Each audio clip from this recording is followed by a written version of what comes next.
like I'm living rent-free in your heads again, huh? I mean, if you're gonna spend your days obsessing over me, you might as well start calling me something respectable. Maybe Daddy Shizzy, or better yet, Papa Nut. Who's the grown-up here? Alright, it's me. Let's go. Call me Daddy, yeah, that's who I am. Running your mind's like a master plan. Papa Nut, Shizzy Daddy, take your pick. Alone in your thoughts while you still act sick. Call me Daddy, it's what you mean. Why you chase the crooks and I take the lead? Living rent-free, that's my name. Go ahead, say it, put some respect on the name. Man, I'm too old, well here's a surprise. I'm the one with the brains while you're stuck with the lies. You act like you're experts, but here's the reality. I'm the one controlling your mental reality. So while you're out there trying to throw shade, I'm sipping coffee and you're feeling betrayed. You're mad, I got the spotlight, now it's my time. So why not call me Daddy or Papa with a rhyme? I'm the landlord and you're just the tenants, stuck in your headspace with no insight, no repentance. Call me Daddy, you know it's true. You'd be lost without me, stuck in the glue. Call me Daddy, I'm holding your mind while you're scrambling, trying to find what's behind. Papa Nut, Shizzy Daddy, don't you see? You're living in my world now, I'm the VIP. Call me Daddy, just let it be. While you're trying to figure out your own identity. Oh, I see you're confused, trying to get it right, spinning your wheels while I'm out of sight. You think you've got it figured, but you got it all wrong. I've been running your minds all along. But sure, keep pretending you don't care. Keep saying you're done, but I'm still in the air. You got no choice but to bow to my name. Daddy Shizzy is here to own the game. You say you don't watch, but you're obsessed. Every word I say puts you to the test. Call me Daddy, Papa Nut, you know you should. Because I've been living rent-free, and you know it feels good.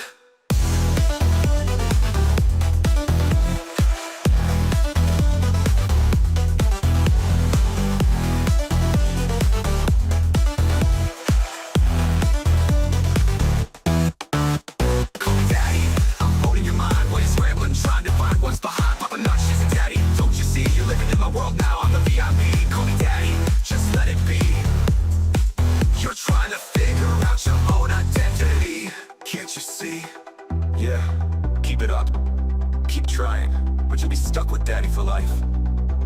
I'm Papa Nut, Shizzy Daddy, owning your headspace, and there's no escape. Good luck with that.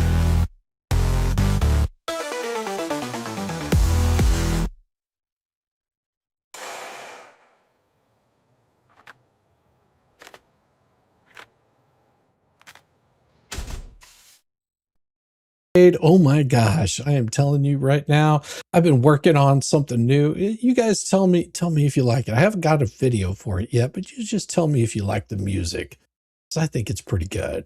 Here we go.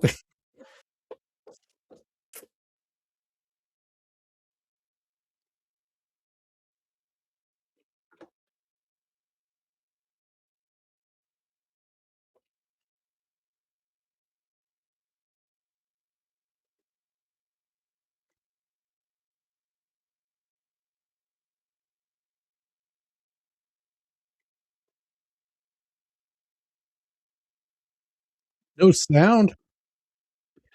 Damn. There should be sound. I don't know why there's no sound. Let me go ahead and... I see why. I see why. Here we go. Now we'll have sound. Give me a second. There we go. Let's give it a try. This will work. Yeah. Now I know it's breaking gonna work. news or whatever. They're on another one. Be gay. Gang, gang. Yeah. Gang, gang, emergency Zoom film at 11. Same 5 goons, same deranged obsession. This changes everything. Bro, it's page 47 of emotion they skin while half watching Yellowstone. Gang, gang. Squinting at 8-point font like detectives. Zoom so far and the pixels are screaming for mercy. Look at this, timestamps 2020, 22, my God. But they're yelling it like they just cracked Watergate. High five. Mike's been muted for 20 minutes, still barking. Circular logic, so a lot of time to seem impressive. Trust the plan, this is massive. Nah, fam, it's boilerplate and it's mid at best.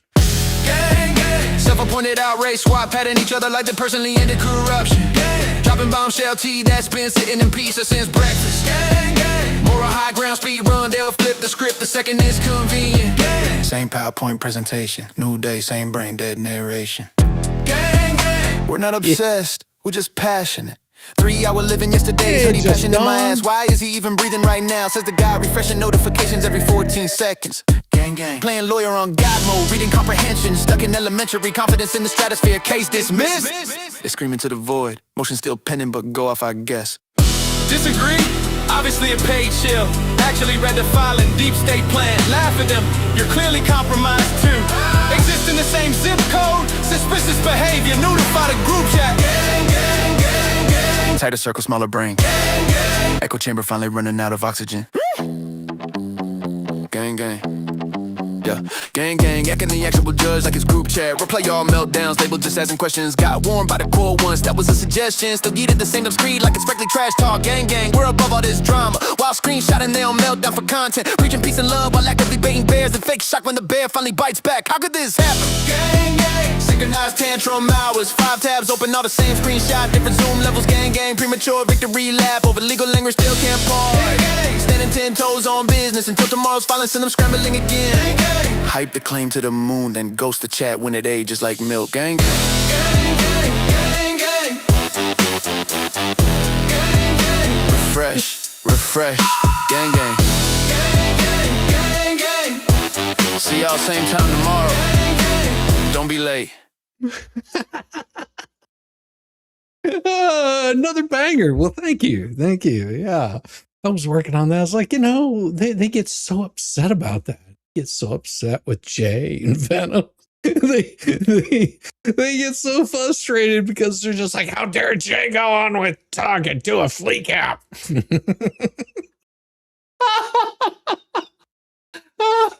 They got so upset and they are so angry. They are so angry at these people. I joke not. They are so angry. I pulled up the transcript and oh my God, they are losing it right now. They purposely, intentionally included the judge in an email, according to the transcript. I mean, they were boasting about it. They thought that was just absolutely great. They included the judge.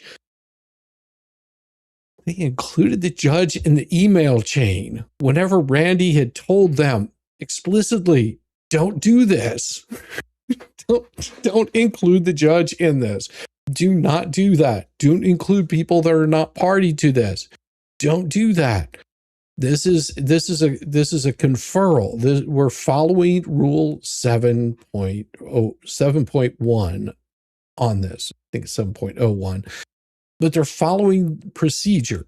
Randy, as you know, as an attorney, he has to tell them, don't do this. And what do? They're just like, oh, we take that as a challenge. Let's just email the judge and a whole bunch of people that aren't included on it. What fucking morons. Oh, Disney song about Travis is fabulous. I haven't heard it yet, John. I'll have to check that out. Good evening, Jack Miles. Good evening. I just couldn't believe that they would even openly admit to that. They just said, nope, we're ignoring exactly what the rules say. And we're going to do it anyway. And we're going to show all this other stuff. And Randy, I mean, I had to go down through the filing, and part of that is in this filing. Oh my God, just the stupidity of these people. It's like the judges, Randy's telling you, stop adding people into a conferral. Because if you add them into a conferral, it becomes a big problem. But they're that damn stupid that they just like, Randy doesn't know anything about what he's talking about, as we're going to see later tonight, because, well, they've got more shit that they keep throwing in there just to stir up it a little bit more, and they're so worried about people on YouTube using their dumb fuckery as content. They get so upset about it because whenever they get called out, every single time that they get called out, every time they get called out, they just get so upset. And they just can't handle it. I mean, calling out paint chips was absolutely hilarious. Unfortunately, the judge was included on that. And luckily, in future correspondence, he was removed from it because I realized probably not a good idea, because the judge doesn't need to know that this guy is a complete idiot. I mean, he already knows the guy's a complete idiot, but no need stooping to the level of these scumbaggeries. And that's what they are, scumbaggeries. It's a new word. Yes, we do have super tips open if you feel like throwing in super tips. Don't have it pinned up there in the top. Give me just a second. I'll get it pinned up there in the top, because, well, if it is always on, I keep it on, just in case somebody wants to. This channel, it survives amazingly, barely on the wings of an angel, but it does survive. And I appreciate you all for being here and helping out in that endeavor. You guys, it is much, much appreciated. Also, the flea scam exposed, the conversation with Tug got lowered down into the lower tier. So if you're a subscriber, you should be able to be able to view that at your own leisure. I got that taken care of. I dropped it down to a tier lower, and next week I'll drop it down another tier. And on the first, it'll become open to everybody. So that's a good thing. That's what I wanted to make sure that you guys knew. And let me post that in there. And there it is. Got that up there, and it's pinned to the top. So there's where super tips are. And of course, you're welcome to send your love there, or you can send your love here. Either which way, we appreciate you. See, it is super tips, supertip.gg, Shizzy voice super tips. Well, there is a voice super tip, but you can also do just the regular super tip. Those work too.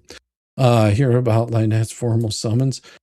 Yeah. I've there's been at least 6 documents that have dropped, that I still haven't been able to go over. There is so much information out there, and I'll be going over it later. Screenshots, recording, no reimagined AI, which includes but limited to crayon drawings and stick figures. All font and SC are owned, and my shizzy was that no copying our fonts. No, because we say so.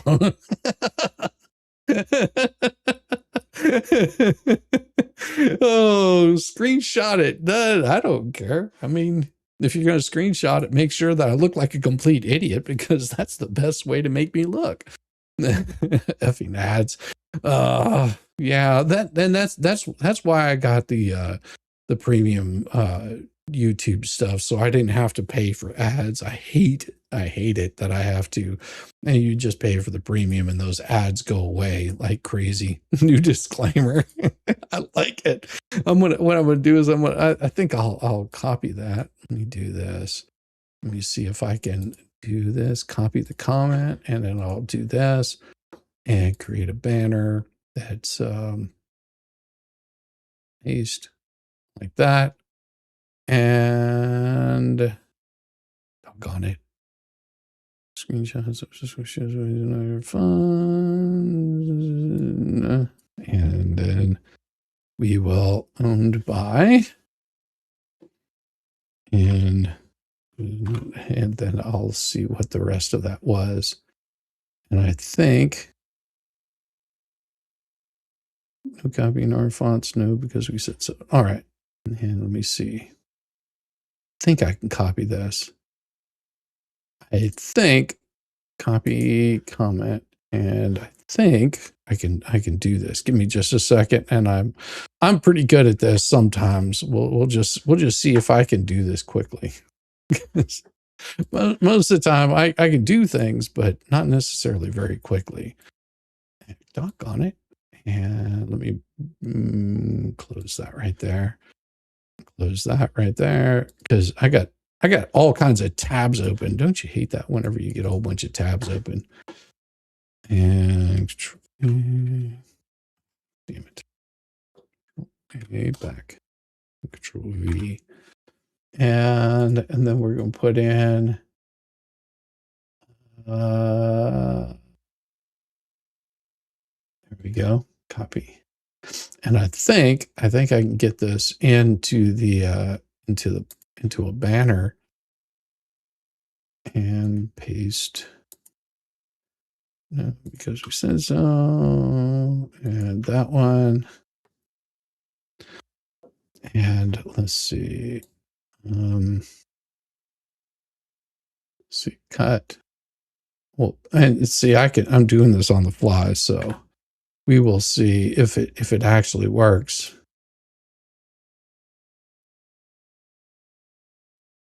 And there we go. I think, and I'm going to cut this one out right there, and that might be enough. Which includes but not limited to crayon drawings. And I think maybe I can do it here. And hit that one and create like that. And then here we go. Create banner. Create. All right. I think this works. I'm not sure if this is going to work or not. All right, let's see. There it is. Screenshots, recordings, no reimagined AI, which includes but not limited to crayon drawings and stick figures. All font and screen caps are and owned by Shizzy Was not copying our fonts. No, because we say so.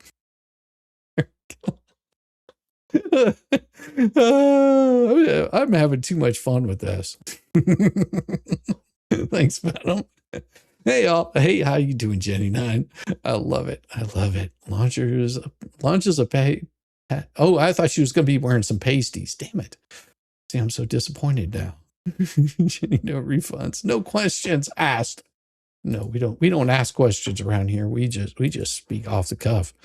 All right, let's get back into this document from last night. And we're going to skip over a little bit of it, but you know, we're going to try to hit on the important things of this. We were on page 46 out of 70. So yeah, there's a lot to avoid here. Why is Zoom open? Close that. Exit. There we go. Cool. That was weird. All right, so more of the magistrate judge erred in concluding that the second amended complaint contains only conclusory allegations of an agreement without any factual basis to make the allegations plausible. To the contrary, the complaint contains specific factual allegations demonstrating an agreement among the defendants, including that they appeared together on each other's YouTube channels, communicated with each other about their common goal to take down plaintiffs, which is true. This is exactly what they did. There was a coordinated effort to refer to themselves as the anti-what-the-hell's media ecosystem. Doc 76, 25, 118, 129, 142, 147, 153, 160, 166.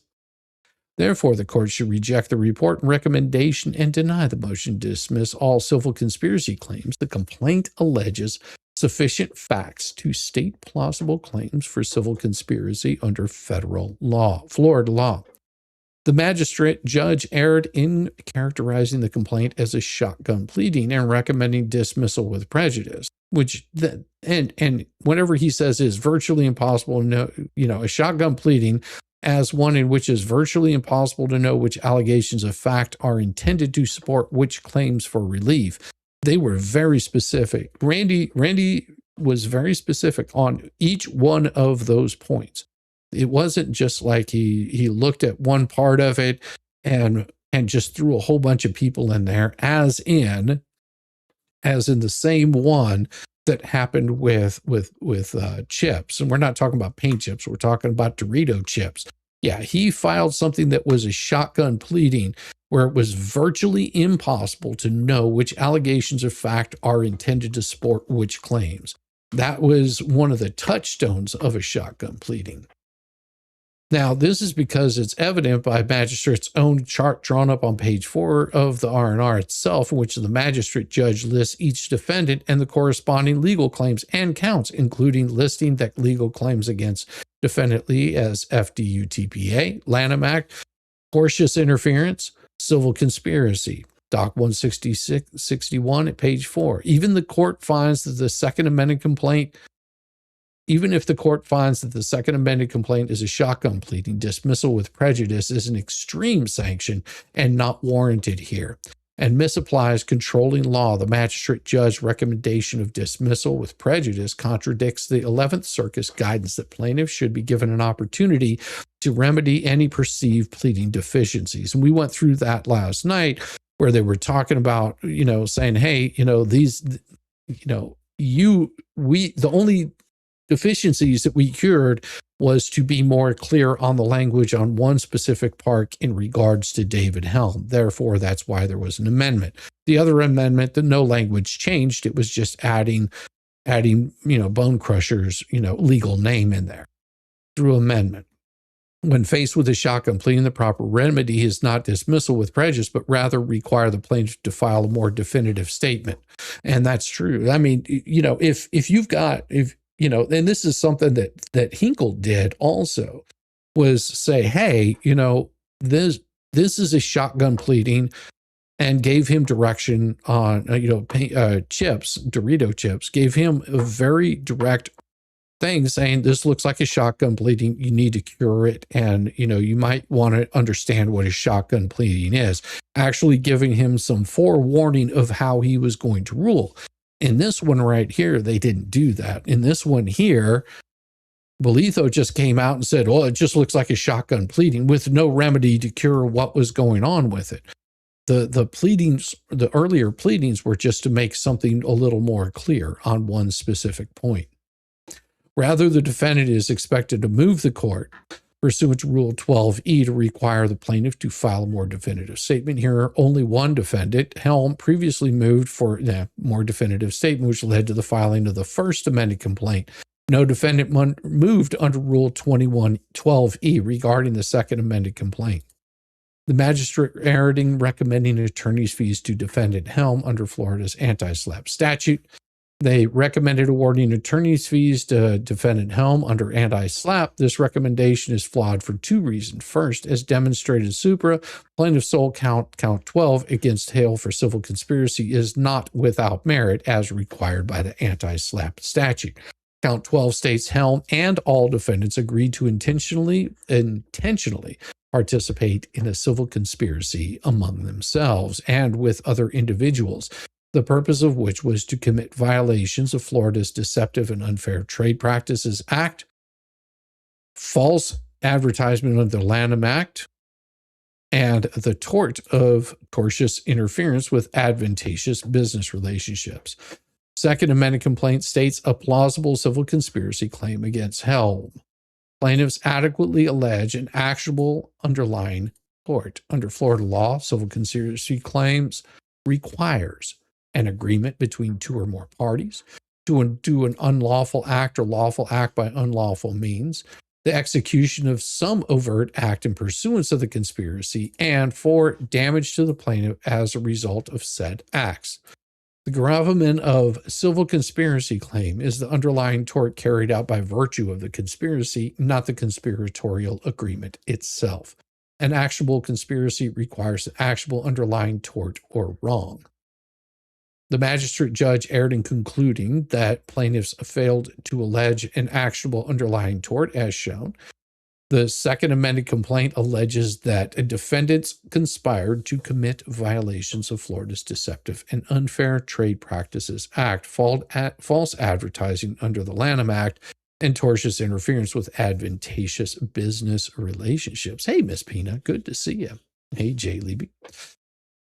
The tortious interference claim alone provides a viable predicate for the conspiracy claim. As shown, supra, under Florida law, tortious interference with a business relationship requires the existence of a business relationship that affords the plaintiff existing or prospective legal rights, defendant's knowledge of the business relationship, and the defendant's intentional and unjustified interference with the relationship. damage to the plaintiff. The second amended complaint alleges plaintiff maintained valid and enforceable business relationships with YouTube, Whatnot, and customers. Helm is alleged to have knowledge of these business relationships and to have intentionally interfered with them through false statements and coordinated conduct designed to harm plaintiff's reputation and business. The magistrate's conclusion that plaintiffs failed to allege interference with specific business relationships overlooks the detailed allegations regarding Helm's role in the coordinated scheme. Helm initiated contact with Preston and Cook and offered his assistance, joining their conspiracy to take down plaintiffs.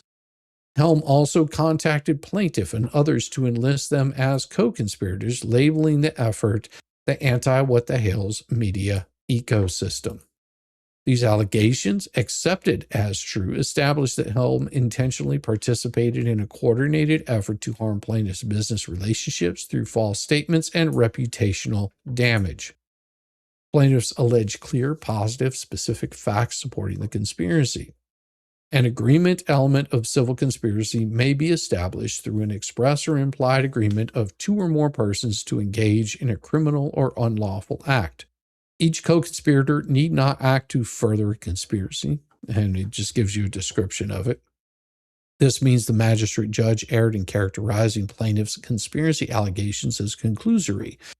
The second amended complaint contains numerous specific factual allegations demonstrating Helm's participation in the alleged conspiracy. In early 2024, Helm appeared on a YouTube live stream with plaintiffs and asked to collaborate on playing Legos. When plaintiff did not respond and instead collaborated with a competing YouTuber, Larry Foreman, Helm became upset. In retaliation, Helm contacted Preston and Cook and offered his assistance, deciding to join their conspiracy to take down the plaintiffs. And I have seen the stream of that. I actually went back and watched that stream. Shara was on that stream. Deuce was on that stream. Sean was on that stream. A couple other people were on the stream that I don't remember their names, or they're just irrelevant to this. But they all were on this stream. And they were very much going after Jeremy in this and trying to take down his YouTube channel. This was what they discussed doing.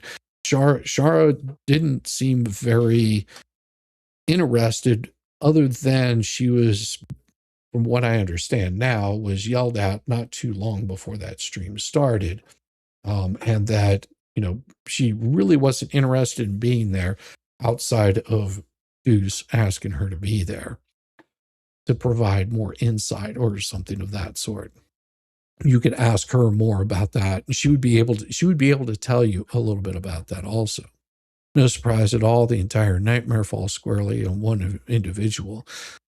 Well, there's quite a few individuals that have caused a lot of issues with all of this. They appear on Helm's YouTube channel, and Manskin did so in summer 24, displaying their relationship as joint tortfeasors and co-conspirators for all the world to see. Since 2024, Helm has made YouTube video publications that are part of an ANTI-WTH media ecosystem and replete with further false statements about Hales and Mr. Hales. The second amended complaint identifies specific false statements made by Helm. In one 2024 broadcast, Helm falsely stated that Jeremy Hales falsely claims he does not earn money off of YouTube. In November 15, 2024, Helm appeared on Lee's YouTube live stream and stated regarding false signs about Hales, "I saw a picture of Jeremy Hales planting the signs himself." These statements are presented as factual accusations, not mere opinion. These allegations satisfy Florida's requirement for clear, positive, and specific allegations of conspiracy the complaint alleges. Helm's motive for joining the conspiracy, retaliation for being snubbed in favor of a competitor, Helm's overt acts in furtherance of the conspiracy, contacting Preston Cook and Madskin, creating the ANTI-WTH media ecosystem later, appearing as co-conspirator channels, making false statements, coordination among conspirators, joint appearances, sharing messages, mutual promotion, and the unlawful objective harming plaintiff's business through false statements and interference. Conspirator need not take part in the planning, inception, or successful conclusion of a conspiracy. The conspirator need only know of the scheme and assist it in some way to be held responsible for all the acts of the co-conspirators. This is part of what, a conspiracy ends up being. If you know, you don't have to know all the facts in it, but participating in it could make you part of that conspiracy. The Second Amendment complaint alleges, which I think is a little screwy. Here's the thing: I think it's a little screwy, but whenever you're trying to show that these people had actually coordinated together to do something, you've got proof that this is what they're working towards. On the other hand, whenever you've got someone like Megan and Tug, they can't be conspirators because they're doing an actual stream and they're not going out there trying to destroy somebody's channel or destroy somebody's business. They're talking about publicly available filings.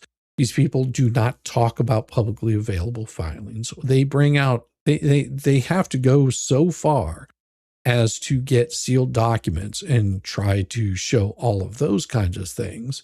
They go so far as making revenge porn videos and showing those. The level of depravity that these people have is just unboundingly crazy.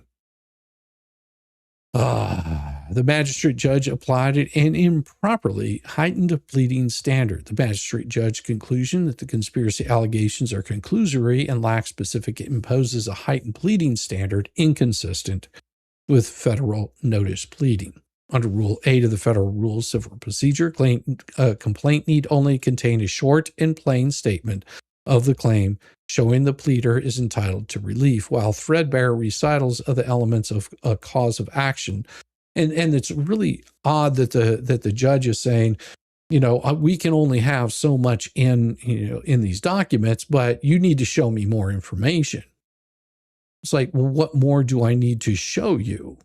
Because you're telling me that I need to show you, every single item where these people can come after me even more, which they absolutely would if they knew of some of the other businesses that Hales is involved in. They would go after those, no different than they went after their rental property in Cedar Key. They, just because Hales talked about it, next thing you know, they're pulling it up and trying to get people to go after it. I mean, this is where it gets to be a little bit, loony, because it just goes to further show their behavior in this is that they're happy to go after anybody and anybody to bring them down. The Connecticut bar contacted the state court asking which action they have taken, which currently I find and post that document or whatever judge said in Levy County State Court. Yeah, the Connecticut bar did contact the state court. That's easy to find. That's an easy document to find. If you need it, I can send it over to you. It's not very big and not very large document. It's actually quite small, and all it is them inquiring to see if there's a sanction on dues for ex parte communication. They just want to know the status of that. More than likely, you won't hear anything more about that. We're talking about Crook claiming BBB was his formal counsel. Yeah. No, it's amazing because he's been doing work for them, and it's been noted that he has been doing work for them. I don't know what deal they have worked out, but in the state of Florida, well, that's unlicensed practice of law, and he's going to get in all kinds of problems. Most definitely going to get, some issues that are happening there. Let's see. Yeah, I've already got that one. And then this one here. Yeah. I know this one here too. Yeah, that's another document altogether. I'm going to be talking about those more than likely tomorrow. Just because there's so much in this one. I want to try to get through it. The conspiracy, Helms' initial contact with Preston. Plaintiff's claim against Helms not without merit under the Florida slap, known as shown as supra. Plaintiff's claims have merit. First requirement for anti-slap protection is not satisfied. Second, the magistrate judge erred in concluding that Helms' speech was protected under the anti-slap statute. The statute defines free speech in connection with public issues as statements that are protected under applicable law and made in connection with certain enumerated contexts. However, false and defamatory statements are not protected under applicable law. The First Amendment of the U.S. Constitution provided blah, blah, blah, blah, blah. Florida courts have also consistently held that defamation is not constitutionally protected speech in McQueen v. Baskin. Additionally, another one is just giving more statutes. Furthermore, Florida statutes reinforce this principle. Knowingly transmitting false and libelous statements for publication constitutes a criminal offense. This underscores the lack of protection for such speech. Also, Florida Statute 77.02 provides that if defamatory publication was made in good faith and corrected or retracted, liability may be limited to actual damages, but this does not shield knowingly false and defamatory statements from liability. And it just gives some notification here. This means that both U.S. Supreme Court precedent and Florida law affirm that false and defamatory statements are not protected. Second Amendment complaint, and then it just goes into the claim dismissed at the pleading stage is not necessarily without merit. The magistrate judge erred in concluding that plaintiff's claim against Helms is without merit simply because the magistrate recommended dismissal for failure to state a claim. The without merit requirement under the anti-slap statute is distinct from Rule 12b-6, standard for failure to state a claim. The Florida Supreme Court recently affirmed this. Judicial determination that speech-targeted lawsuit is without merit may not be possible at the outset of a case and may require the development of a factual record. So, that's what they're saying is, it may. Well, that it's different than it shall. Because may is much different than shall. You'll figure this out. Like you may click that like button and give it a thumbs up. You may send super tips. You may send memberships. It's different than you shall rewatch this over and over and over and over and over again. No, because shall is a something that you have to do. A may is something you could do. I already did, Shizzy. The case of the newspaper periodical period. I'm going to say that word wrong. Published less frequently than monthly in the next issue, provided notice is served no later than 40 days prior to such publication. They're talking about a retraction. The purpose of an anti-slap statute is to prevent meritless lawsuits filed to chill the exercise of First Amendment rights. The statute targets lawsuits that are both legally and factually baseless, not claims that merely fail to satisfy technical pleading requirements. Underlying facts support a meritorious claim. The Second Amendment complaint alleges facts that, if proven, would establish Helms' liability, and so on and so forth. It goes into more specifics. Plaintiff's lawsuit was not filed primarily because Helm exercised free speech rights. The primarily because requirement focuses on plaintiff's motive. The anti-slap statute requires the lawsuit be filed primarily because the defendant exercised free speech rights in connection with a public issue. Ooh. The requirement focused on the plaintiff's motive in a filing suit. A lawsuit is not prohibited by the anti-slap statute if it is filed primarily because of the tortious nature and harmful consequences of the defendant's conduct, even if that conduct involved speech. Here, plaintiffs filed suit because of the coordinated scheme to harm their business, not because of Helm's exercise of free speech rights. Second Amendment complaint alleges that Helm and other defendants agreed to intentionally participate in a civil conspiracy among themselves with other individuals, the purpose which was to commit violations of Florida's Deceptive and Unfair Trade Practices Act, false advertising under Lanham Act, and tort of tortious interference with advantageous business relationships. So what they're pointing out here is saying, this is where it's wrong, because you're saying, it falls under SLAPP, but you're missing out that wasn't what was put in there because of his speech. It was because of his behavior. When SSA gets into the bankruptcy line, its benefits will go down by 2/3. Title II SSDI retirement can be garnished due to court judgment. Yeah. And there's other things you gotta deal with on top of that. And it just goes more into what the anti-SLAPP is. It alleges that Helm's statements were made in furtherance of a coordinated conspiracy. Helm's speech constitutes commercial speech outside of the anti-SLAPP. His channel is a commercial enterprise. It just goes into what his channel is. That his statements about the plaintiffs serve commercial purposes. That him doing this was to, it basically reiterates the same definition of what it is. Such speech falls out the core protection of anti-SLAPP.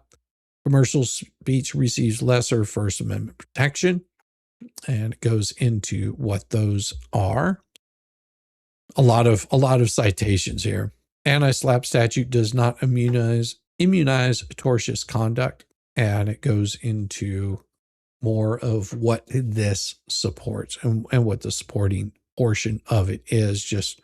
And that's why I'm skipping over it, is why they're talking about these particular parts of themselves are just basically citations. Applying the anti-SLAPP statute would effectively nullify Florida tort law. Yes, and that they just go into basically how, if every single time that someone, and it has a double-edged blade if you think about this, okay? Now, an example of, having SLAPP on something would be to say, I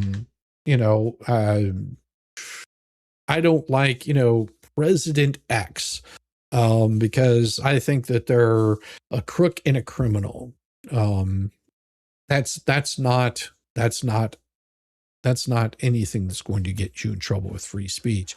Where it becomes a problem with free speech is saying that they're a crook and a criminal, and I'm going to pull every single part of their crook and criminal portion of it up there, and make shit up about it that's not true and have things in there that are completely taken out of context. It could be, for example, an AI video of President X, having, illicit sex with a minor or something like that. Those kinds of things could be tortious interference. And then to talk about those over and over and over and over again as if they're true, knowing that they're not, those kinds of things could be, something that would be considered tortious in that aspect.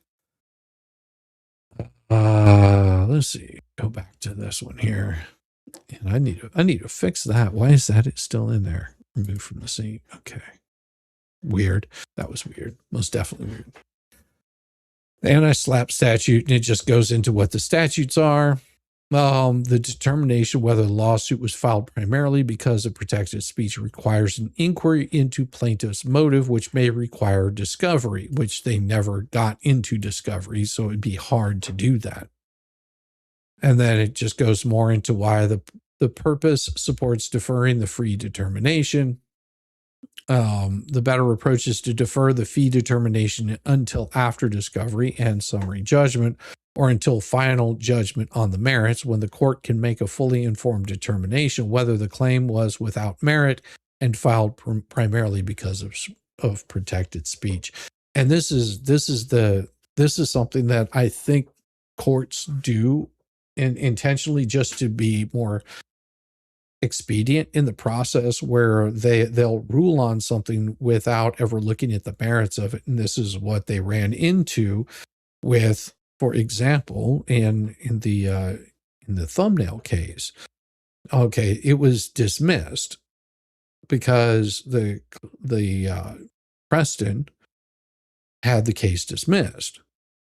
They never heard the case on its merits.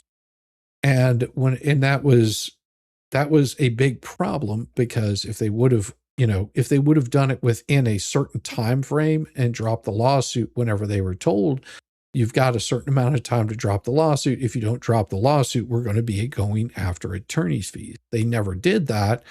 And the case itself couldn't win on the merits anyhow. And this is what the judge ruled on. He was just like, we will see this case a little bit later, and then we can go into more definitive arguments on it as to what fees are. If she would have shown up to that hearing, she could have possibly pled X, Y, and Z is the reason why I filed this. And I pulled out of the case because, well, my attorney, was writing stuff for me that's not licensed to practice in the state of Florida. They might have gotten out of all kinds of problems with that, but they continued to cause and raise more issues with it. Therefore, the court should reject the above finding as clearly erroneous, misapplying controlling law, deny Helm's motion to dismiss. The complaint alleges sufficient facts to state plausible claims for civil conspiracy against Helm under Florida law, and the anti-SLAPP statute does not apply. Conclusion and relief requested. They're going to explain it here, and then we'll move on to the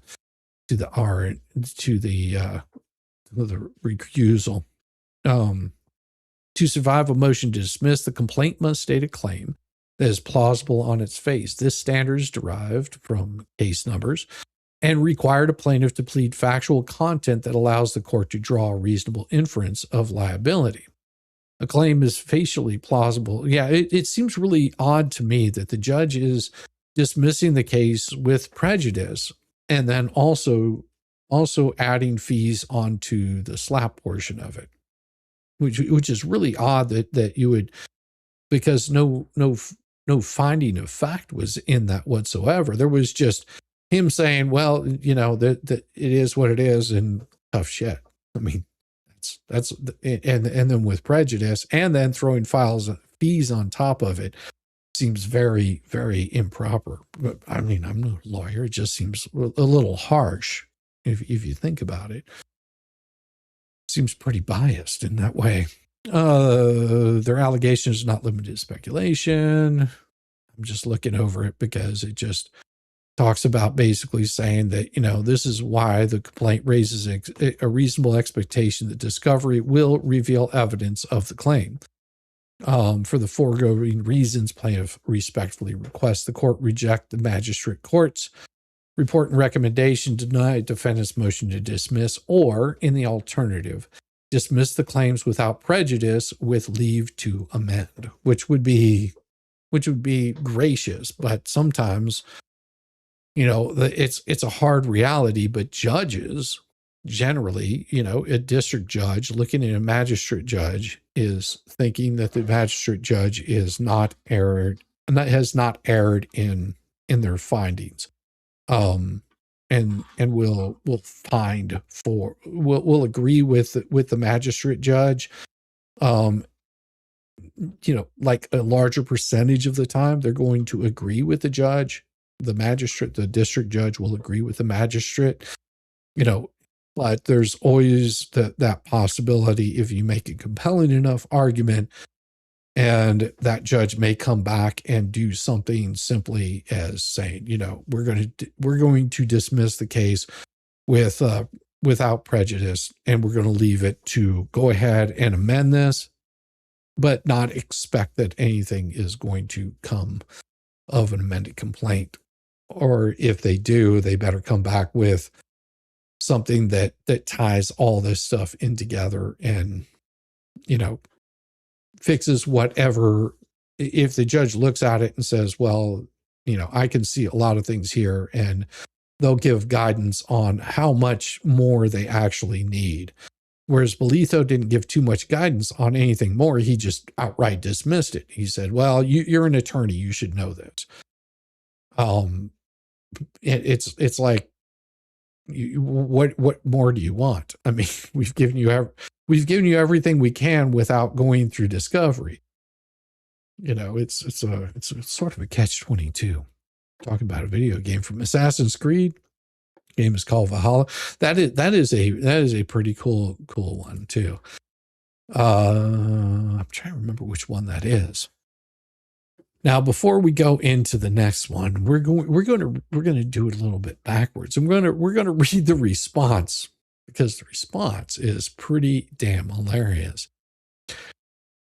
Northern District of Florida, Northern District, United States District Court, Northern District of Florida.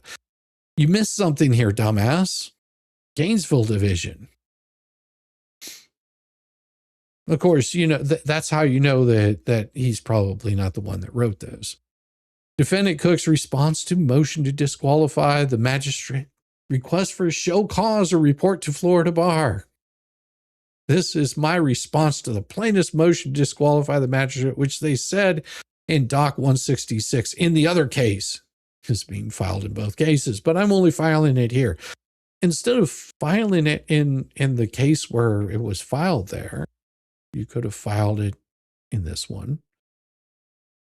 No, you probably want to file it in both of them. It might be a novel idea, but this is a stupid response. What stupid is as stupid does. Defendant Crook states that he opposes the motion to disqualify. They are creating sensational storylines for the YouTube content they will make from it.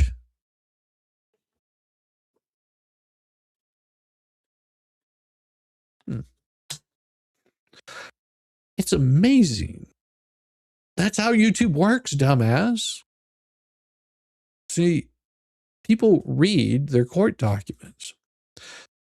If you think about it, Jeremy really hasn't read through a whole lot of court documents. Matter of fact, if I had to guess, I would say 90% of what Jeremy and George do are storage containers. Now they give updates on what's going on in various cases, but I don't think they're reading the court documents. But it's amazing to me that the Fleas had nothing to talk about on Sunday except for going on the attack of Jeremy. Why was that? Because Jeremy didn't put the wind in their sails yet again. Woe is them that have no content. And they don't like to read court documents at all.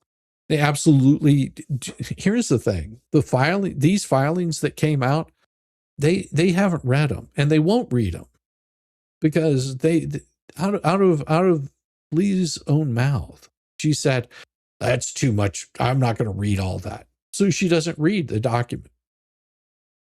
She responds, but she never reads the document that she's responding to.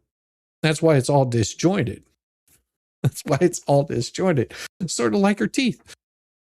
Additionally, I request that the court issue a court order to show cause why Attorney Shockett should not be found to have suborned the perjury contained in paragraph 19 of document 8-1.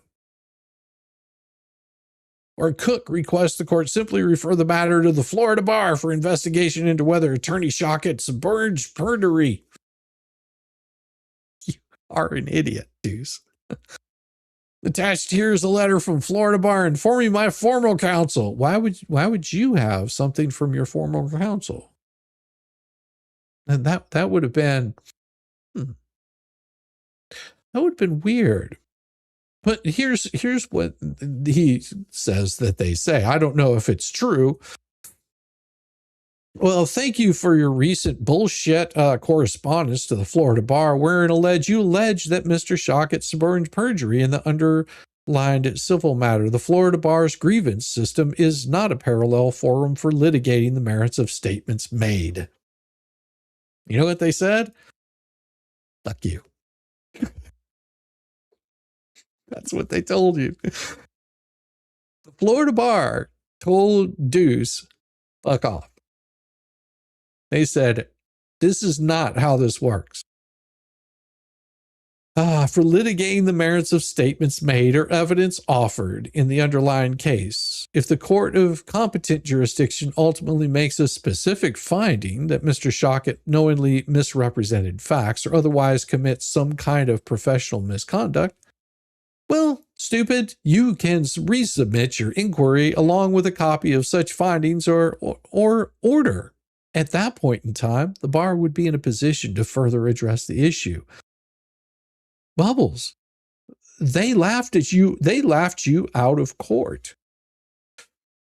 They laughed you out of the bar because they saw what a petty little piece of shit you are and said, no, we don't want to deal with you because you've supplied absolutely nothing. You're in active litigation with somebody and you didn't like how things are going, so you had to find something, anything, to attack another attorney with it. That was really bright. Really, really bright, dudes.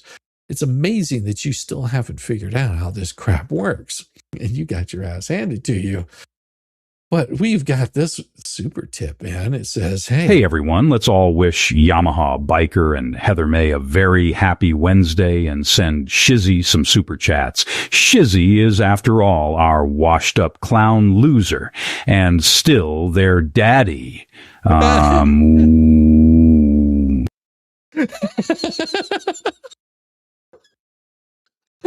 does that? No, at the end. It's awesome. Oh, kiss the license goodbye and leave it in the courtroom. So bad. This is so bad. He is just getting he just got his ass handed to him by the state bar of Florida. They said, you're an idiot. Oh, I've got to read that again. Oh, this is glorious. Thank you, dumbass, for your recent correspondence to the Florida bar, wherein you falsely alleged that Mr. Shockett spurned perjury in the underlying civil matter. It doesn't matter because, well, we don't know which civil matter he's putting it in, but he's putting it in, because you can see there's all these little dots right here, all those little dots right there. That means that they left a whole bunch out of what case he was filing it under. And of course, dumbass, the Florida bar's grievance system is not a parallel forum for litigating the merits of statements made or evidence offered in the underlying case. Now, if the court of competent jurisdiction ultimately makes a specific finding, for example, if the court looks at it and says, hey, stupid,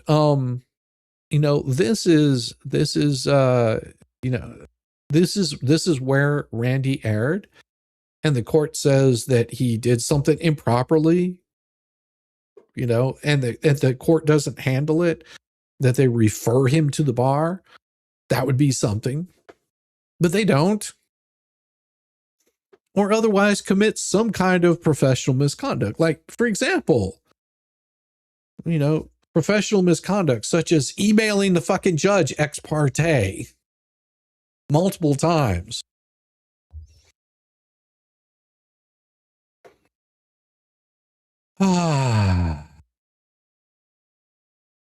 You may resubmit your inquiry along with a copy of such findings or order at that point in time. The bar would be in a position to further address the issue, but at this time, you've provided jack squat.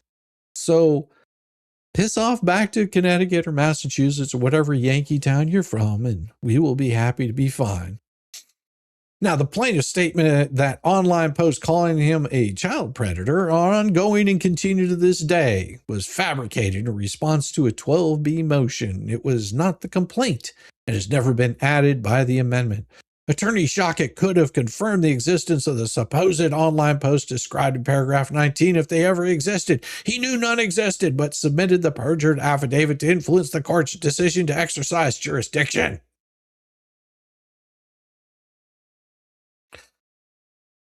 Oh, stupid fool.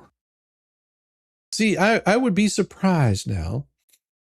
At this point, it would be most likely, very highly likely, and I can't confirm this, but it would be very highly likely that the judge in this case, if he was not biased, would issue sanctions.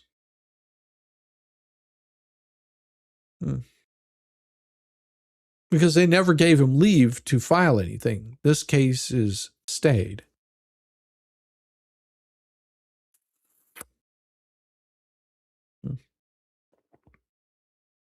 Really weird, huh?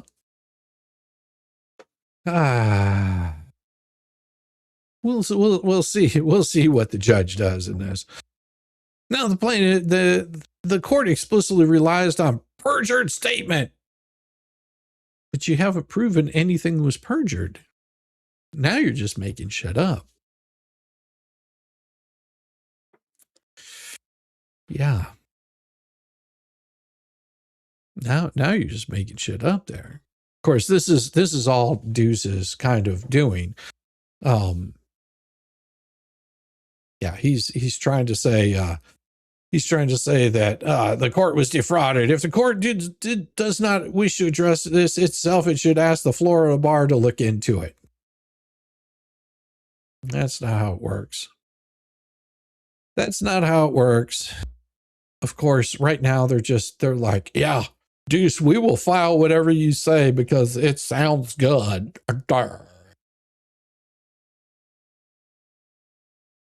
You know what I think we need? I think I know what we need. I think we need a song. That's what we need. I think that's what we're going to give you. And it is such a good song too.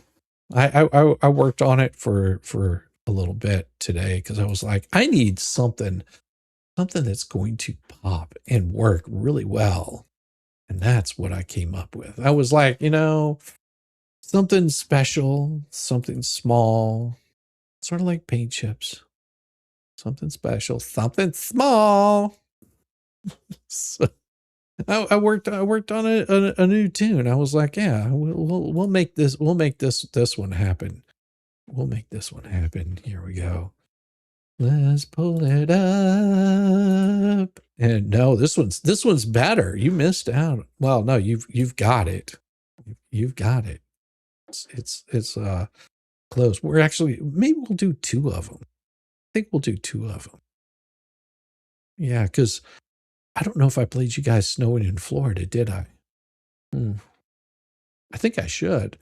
I absolutely think I should. I should probably play that one. Is Snowing in Florida. Like this.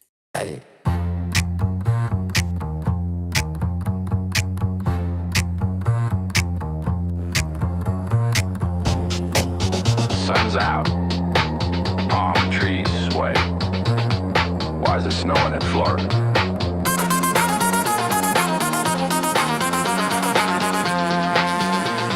Somebody check her pupils.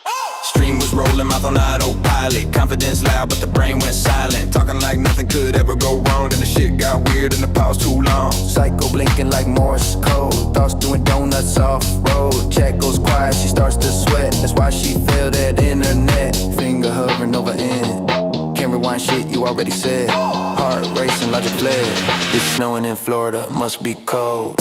Whole damn stream got the dough. Whole damn stream got the leader gonna soul. But she kept the clip she should've hold. 43 seconds, solid gold. I was erased like they never existed. But that one moment, it resisted. Worst damn take of the whole damn night. Framed it, saved it, hit upload, right? Sunshine straight, but she seeing flakes. Talking in circles, tripping on takes. Deletes the past like it's gonna heal. But panic always leaks the real. You can scrub the drive, you can curse the cloud. But you left the part where you said it out loud. Nice work, crowd. Snowing in Florida, hit delete. Kept the proof and killed the beat. Erase the context, not the receipt. 43 seconds, sweep the street. It's out of context. It was a joke. It's edited. Yeah, by you.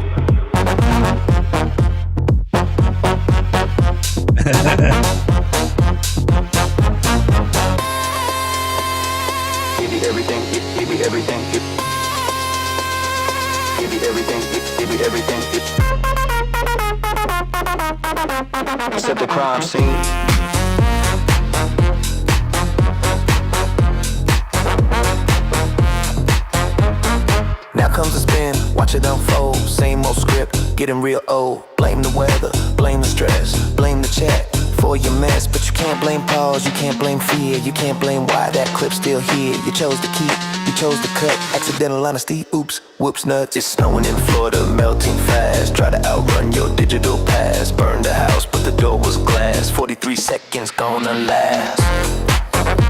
Spin, lagging. Spin, try again. Everything.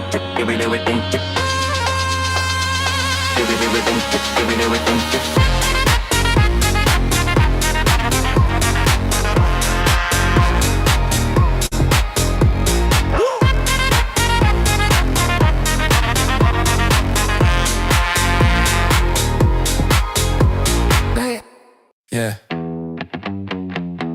Breaking news. Yeah, this is the new one. They're on another one. Oh yeah. Gang, gang. Yeah. Gang, gang, emergency Zoom film at 11. Same 5 goons, same deranged obsession. This changes everything. Bro, it's page 47 of emotion they skin while half watching Yellowstone. Gang, gang. Squinting at 8-point font like detectives. Zoom so far and the pixels are screaming for mercy. Look at this, timestamp 2020, 22, my God. But they're yelling it like they just cracked Watergate. High five. Mike's been muted for 20 minutes, still barking. Circular logic, so a lot of time to seem impressive. Trust the plan, this is massive. Nah, fam, it's boilerplate and it's mid at best. Gang, gang. Self-appointed outrage, swap patting each other like they personally ended corruption. Gang. Dropping bombshell tea that's been sitting in pieces since breakfast. Gang, gang. Moral high ground, speed run, they'll flip the script the second it's convenient. Gang. Same PowerPoint presentation, new day, same brain dead narration. Gang, gang. We're not obsessed, we're just passionate. 3-hour living yesterday's hoodie, passion in my ass. Why is he even breathing right now? Says the guy refreshing notifications every 14 seconds. Gang, gang. Playing lawyer on God mode, reading comprehension. Stuck in elementary, confidence in the stratosphere. Case dismissed. They're screaming to the void. Motion still pending, but go off, I guess. Disagree? Obviously a paid chill. Actually read the filing, deep state plan. Laugh at them, you're clearly compromised too. Exist in the same zip code, suspicious behavior. Notify the group chat. Gang, gang, gang, gang. Tighter circle, smaller brain. Gang, gang. Echo chamber finally running out of oxygen. Gang, gang. Gang, gang, acting the actual judge like it's group chat. Replay all meltdowns, labeled just asking questions. Got warned by the core once, that was a suggestion. Still get it the same screed like it's strictly trash talk. Gang, gang, we're above all this drama. While screenshotting, they on meltdown for content. Preaching peace and love while actively baiting bears. And fake shock when the bear finally bites back. How could this happen? Gang, gang. Synchronized tantrum hours. 5 tabs open, all the same screenshot. Different zoom levels, gang, gang. Premature victory lap over legal language, still can't pause. Gang, gang. Standing 10 toes on business until tomorrow's filing, send them scrambling again. Gang, gang. Hype the claim to the moon, then ghost the chat when it ages like milk. Gang, gang. Oh yeah. Refresh. Gang, gang. Everyone must See y'all same time tomorrow. Don't be late. Oh yes. Yes. You must hit that if you want it. You want it to be, make sure you just keep hitting it until, it shows that it's up like this all the time. And, if it takes 3 times or 5 times, 6 times, anything like that, then do it. Do it. It's awesome. It's awesome. All right, let's go ahead and share this thing with you guys. I've delayed longer. Now, from what I understand is the lovely Doreen Ingalls actually wrote this one. And it is quite impressive, if I do say so myself, that she did a remarkable job. And it was a lot. I mean, this is 34 pages of just handing it down. Plaintiff, Elephant Shoe LLC, all the same things. From further proceedings, they moved to disqualify Judge Bolito from further proceedings in this matter on the grounds that his impartiality might be reasonably be questioned. His impartiality may be reasonably questioned due to a deep-seated and pervasive antagonism towards the case and counsel, which makes fair judgment impossible and reflects judicial bias. It gives a little bit of information about who Jeremy Hales is. And also that he's presently presiding before Judge Bolitho in the instant cases. This motion is being filed in both cases, which require continued judicial labor. Hale seeks disqualification of Bolitho from both cases pursuant to 28 U.S.C. 455 based on the language utilized in his report and recommendations. And we're going to say you've also got Hale in Hales 2, which is this current one, which when considered with certain other filing statements and actions by Judge Bolitho, and Hales 1, which is, Fed, we'll just say Fed 1, Fed 2, demonstrate a deep-seated antagonism towards Hale's cases, Hale's counsel that carried over into Hales 2, making fair judgment impossible. There are 10 defendants in Hales 2, 2 of whom, Preston Cook, are the only defendants in Hales 1. Hales 1 has been stayed since August 2025 due to the defendant, Preston, her bankruptcy action, and Hales 2 is likewise stays as to her only. So this is just basically giving facts about what is happening in the case. As far as Hales represented by attorney Randall Shockett in both cases, Preston was represented by attorney Bruce Deuce Manskin in Hales 1 from September 5, 2024, when he was afforded Pro Hoc Vice status until April 14th, 2025, when his motion to withdraw was granted. Manskin is also named defendant in Hales 2. Prior to his involvement in Hales 1, there were only 15 docket entries. I mean, it was a small amount of docket entry. There was not very much. During the 6 months in which the case had been pending, and no threats of sanctioning counsel had ever issued from the court. Within a mere 3 months of his involvement, the docket entries increased almost threefold, and sanction warnings began issuing from Judge Bolitho. The transcript of the April 3rd, 2025 show cause hearing, Hales 1, which is Exhibit 1. We'll go over that another time. I'm not doing that tonight because it is lengthy.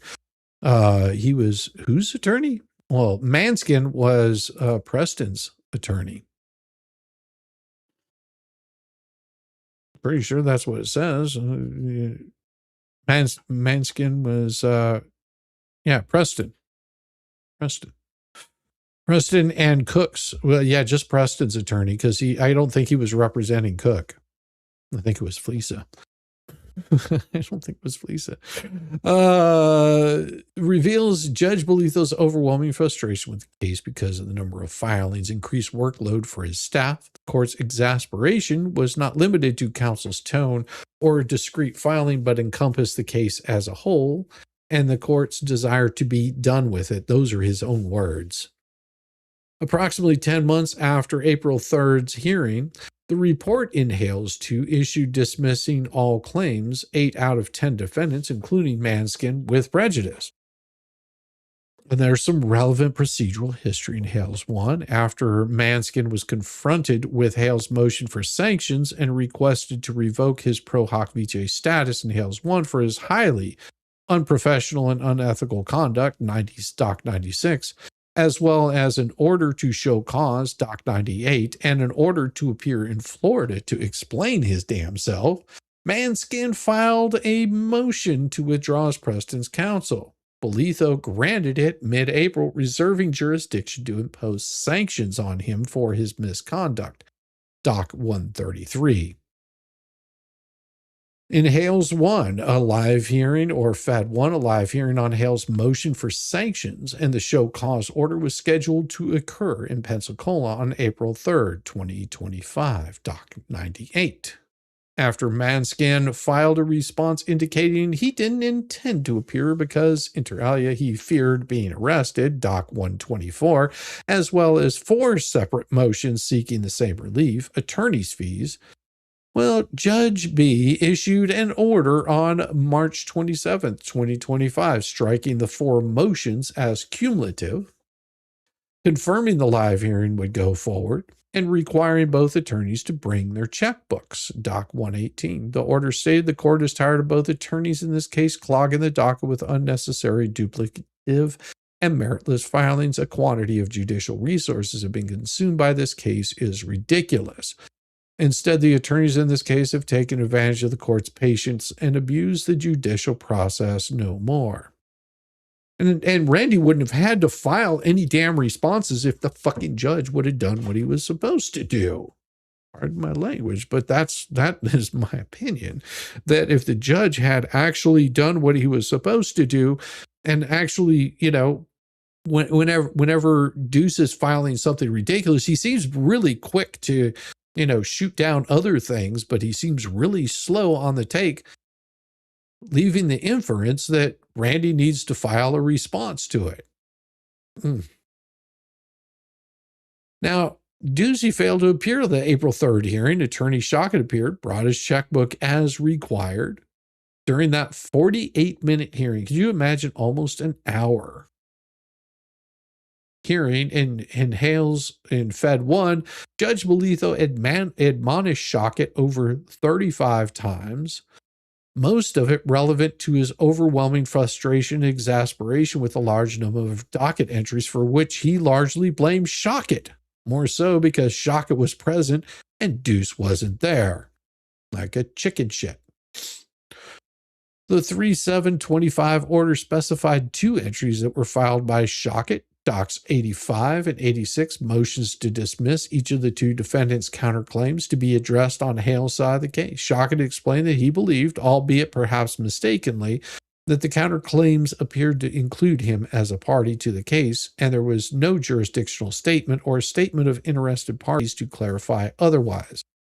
Now, Judge Bolitho nonetheless repeatedly asked Shockett why he filed these motions after Shockett already explained himself more than once. Bolitho also interrogated Shockett about his filing a motion for summary judgment earlier in the case, although that motion was not specifically noticed for consideration, which usually a judge will notice you, say, listen, we're going to be discussing this, so you actually have time to prepare and show that information of why something might have been, done. He stated he struck it without ruling because he did not want to see successive motions for summary judgment. Meanwhile, the judge ruled on defendants' even earlier motion for summary judgment and gave them permission to file another one later on down the road. Judge Bolitho also criticized Shockett for filing an amended complaint to sue opposing counsel in the middle of Hale's Fed 1, stating that there was no purpose to do that other than to stir the pot and instigate conflict.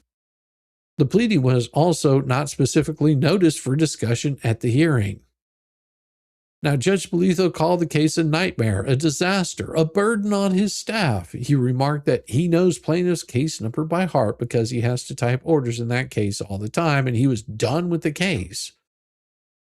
And done with his law clerk spending most of his days researching and writing and trying to keep up with the docket in this case. He compared dealing with the attorneys to talking to his children. Now, Judge Bolitho stated that plaintiff's counsel was not entitled to monopolize a federal judge's time and that counsel bore responsibility for the burden on the court. But he also stated that he had been way too patient and that the docket ballooned because he had given the parties too much leeway. No, it was Deuce, you motherfucker. It was Deuce doing all this shit and clogging the damn docket up. He would file 3 damn documents for any one that Randy would file. Jesus, man. I mean, we've gone over that damn document multiple times. We've gone over all of these court documents and the amount of bullshit that Deuce would file in these things. And we're not talking, just 1 or 2 pages. It was usually this long, drawn out, same complaint trying to prove his side of the fucking case multiple times over and just throwing shit at a wall. And then Randy would respond to one of his damn 3 pleadings, and then the judge would get pissed off because Randy filed. He also stated he'd been way too patient and that the docket ballooned because he'd given the parties too much leeway. Now, Bolitho commented he had never seen anything like this. Well, then how long have you been a fucking judge? in the 2 years on the bench before he never imposed Rule 11 sanctions on attorneys. Bolitho imposed $4,000 in Rule 11 sanctions personally against attorney Shaka for documents 85 and 6. The judge stated, well, he would issue a separate order regarding sanctions against Ducey for his unprofessional conduct and for failing to appear, and to this day, he hadn't done shit at all. Nothing. It is noteworthy that shortly after the show cause sanctions hearing in Fed 1, Judge Bolitho ruled on Preston Cook's request for appointment of counsel in Hales 2, Fed 2. Judge Bolitho had previously denied their similar request in Hales or Fed 1 on April 4th, 2024. And almost exactly 1 year earlier, stating defendants present no exceptional circumstances that warrant the appointment of counsel at this time. But by a year later, almost to the date, well, Judge B stated, based on the unique circumstances of this case and the court's familiarity gained from presiding over a related case with the facts and issues involved, the court believes it appropriate to request representation for defendants Cook and Preston. The order noted that the limited funds may be available from the district bench and bar funds for out-of-pocket expenses. You mean the same one that the $4,000 sanction went into? By April 21st, 2025, Attorney Shaka had paid the court-ordered $4,000 sanction into the court registry. Now, 10 months later, he issued a report and recommendations in Fed 2 dismissing Hale's claims against 8 of the 10 defendants with prejudice. Substantive objections to the report, well, shit, they were already filed and they just were never addressed. Or they were not addressed herein. The R&R in Hale in Fed 2, the language chosen by Bolitho, and the report combined with his prior remarks and orders in Hale's 1 demonstrates just a high degree of antagonism, which appears to have carried over from Hale's 1. The language would lead the average person, fully informed of the facts in both cases, to reasonably question Judge Bolitho's impartiality, which I think a lot of people are doing. I mean, most of the time, we usually will give any judge, just like you're seeing them rule on something, even if it's not in your favor, but it's a good ruling. You go, damn, here's a perfect example. Perfect example is the way that Helms' attorney responded. It was professional. It was a solid pleading. Whether you agree with it or not, you can look at it and go, that was a solid pleading and that was done appropriately. No inappropriate language, no crazy shit, just straight up like that's a damn good filing. And you do the same thing with judges whenever you see the way that they respond in certain situations. A perfect example would be during the Rittenhouse trial. I can't remember the judge's name off the top of my head. Later presided over another case where he seemed completely disinterested in what was going on or even stopping bullshit from happening in that case. Same judge, 2 different cases, but he was under a lot of stress in the second one where he was called in because he was going to retire. There's nothing wrong with a judge disagreeing with you as long as there's reason for it and you can say, yeah, the judge might be right in this. I mean, I disagree, but it's pretty solid. The pejorative language in the report includes characterizing Hale's second amended complaint as a sprawling 74-page document alleging a sprawling conspiracy that borders on a shotgun pleading, specifically noting that counsel had previously been instructed to familiarize himself with 11th Circuit precedent on shotgun pleadings. Now, meanwhile, Bolitho himself created a chart on page 4 of the report which by definition believes Hale's complaint being a shotgun pleading. Bolitho only actual grievance on the issue, however, involved in the count against defendant Lee under the Lanham Act, which he stated was arguably a shotgun pleading. The report also references an unrelated case filed by Hales against a Florida state prosecutor to which Bolitho was not assigned, noting it was dismissed by Judge Windsor for failure to state a claim, although that order has been appealed, which was not mentioned by Judge Bolitho. His clear implication was that Hales and or Attorney Shockett do not file meritorious claims across the board. 4 times in the report, in the context of criticism, Bolitho noted that plaintiffs were represented by counsel, of course. The report further stated that plaintiffs had not moved for leave to amend in the manner required by Rule 15A2, although their response in opposition requested an opportunity to amend to address any perceived defect. The recommendation to dismiss all claims in a second amended complaint against 8 defendants with prejudice without affording plaintiff at least a final opportunity to amend was discretionary, not mandatory, and particularly harsh given the deficiencies identified relate primarily to pleading standards, vague, conclusory, arguably shotgun. Rather than substantive legal bars to relief, it demonstrates continued focus on counsel's performance rather than objective assessment of the claims, stating that plaintiffs failed to properly move for leave to amend because they made a request in opposition responses, not by separate motion, reflects an unduly strict interpretation that appears designed to foreclose any possibility of amendment and indeed brought to fruition Judge Bolitho's previous expressions of being done with the case. A pejorative language in the Hales 2 report echoes the overly critical tone and extreme frustration expressed by Judge Bolitho in his various orders in Hales 1, as well as his verbal remarks during the April 3rd show cause hearing. The report reflects Judge Bolitho's deep-seated antagonism towards Hales' case in general and his counsel in particular, which begins in Hales 1 and has carried over into Hales 2.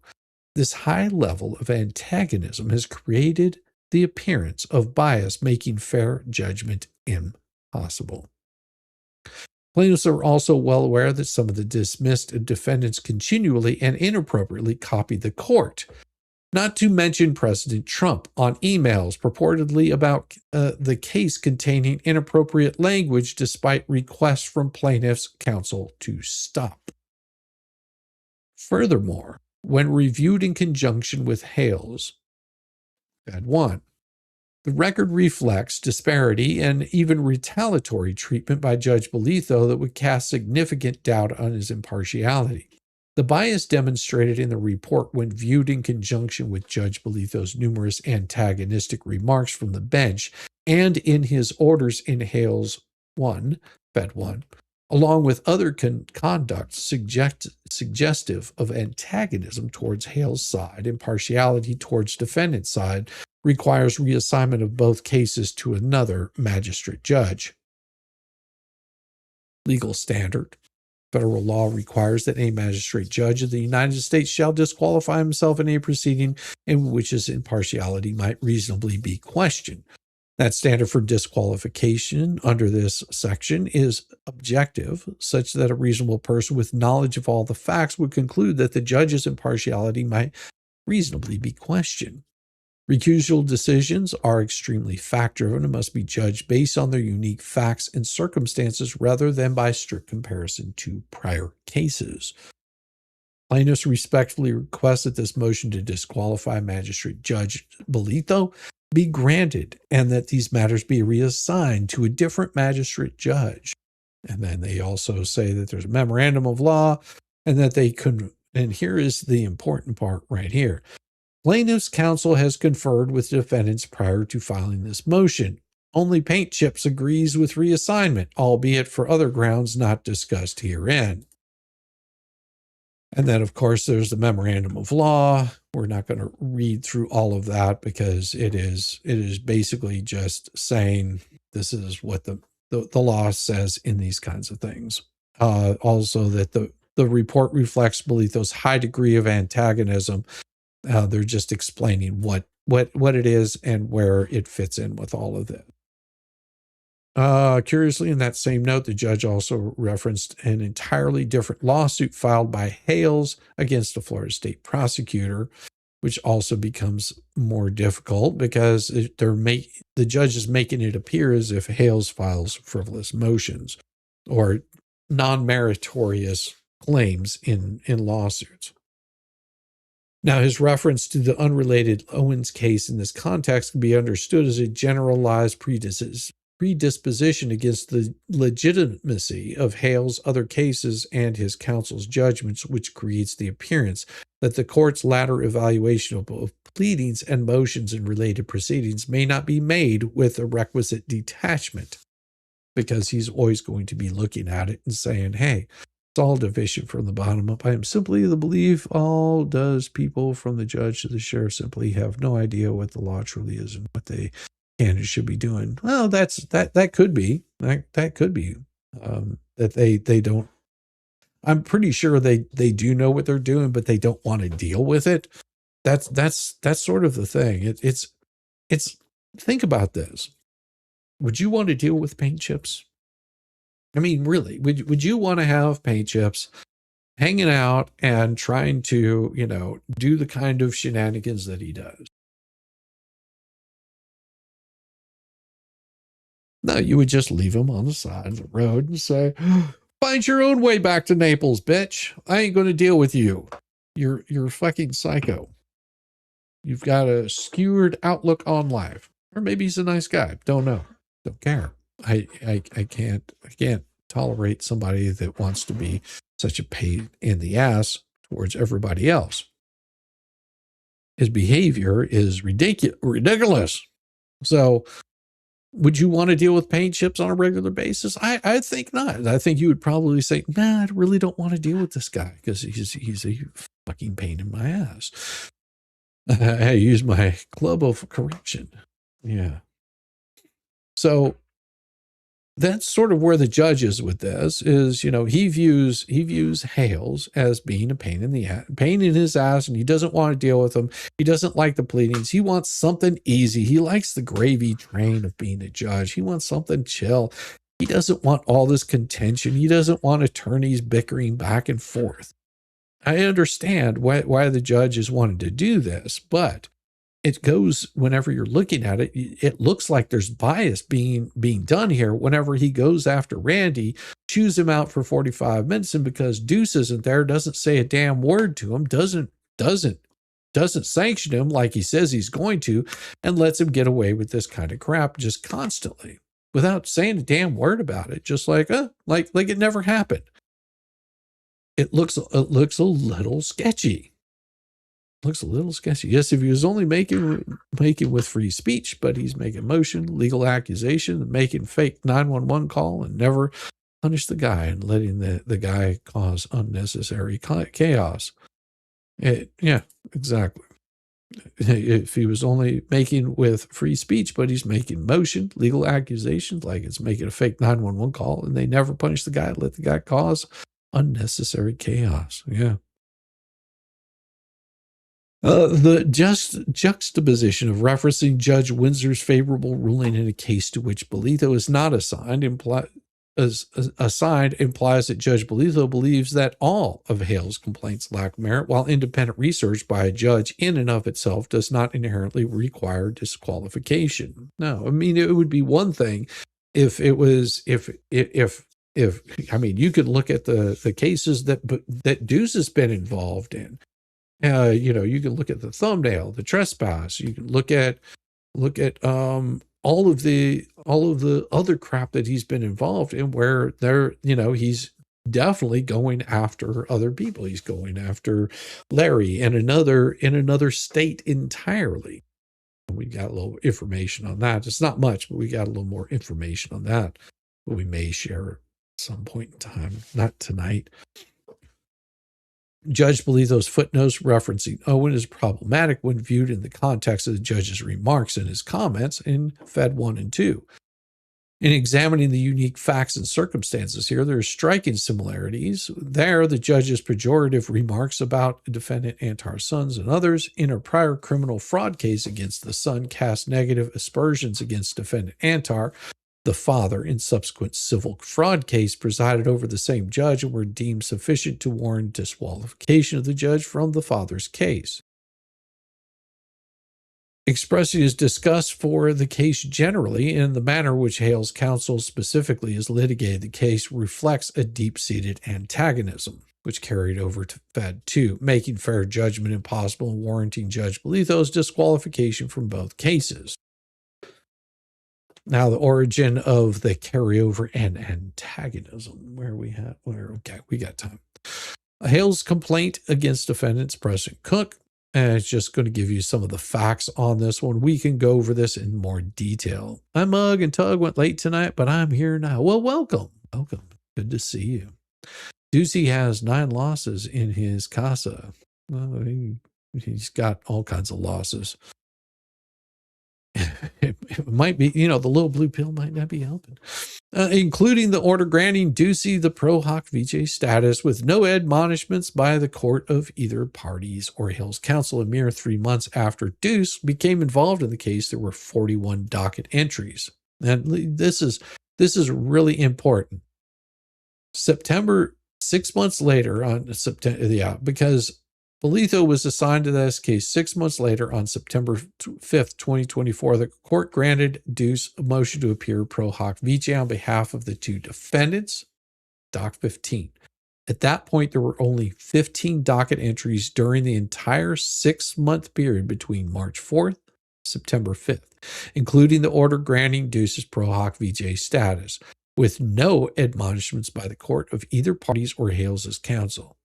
A mere 3 months after attorney Deuce became involved in the case, there were 41 docket entries with Manskin responsible for 10 of the 26 additional entries, 17, 18, 19, 20, 21, 22, 26, 31, 38, and 39.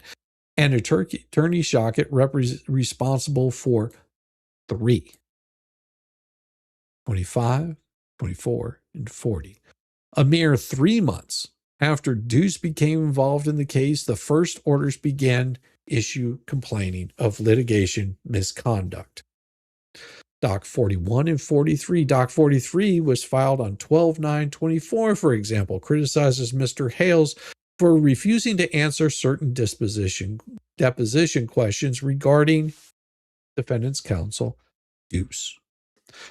Second, defendant's counsel needs to focus on asking questions about the claims raised in this litigation instead of attempting to instigate conflict by asking about unrelated matters involving plaintiff and defendants. Way too much of the time was devoted to irrelevant information about people and events that have nothing to do with the claims in this case.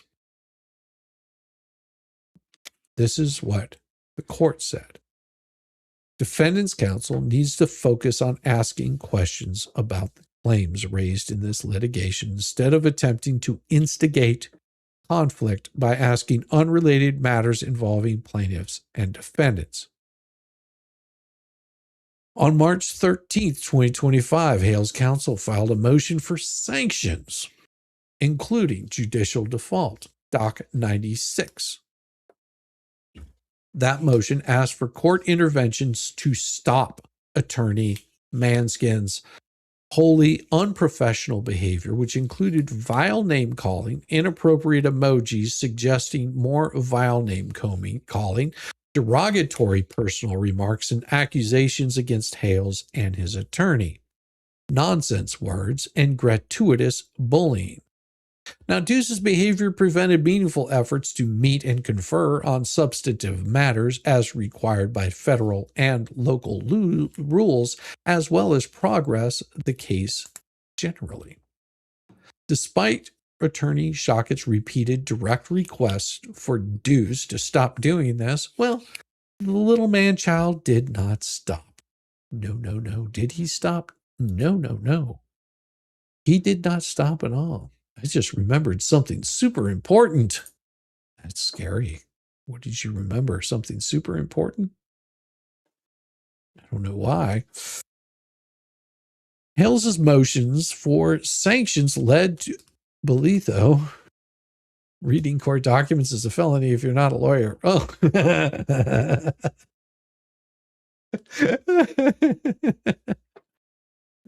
Despite Attorney Shockett's repeated direct requests for Ducey to stop this, well, he didn't stop Hale's motions for sanctions, led Judge Bolitho immediately issuing an order to show cause against Deuce.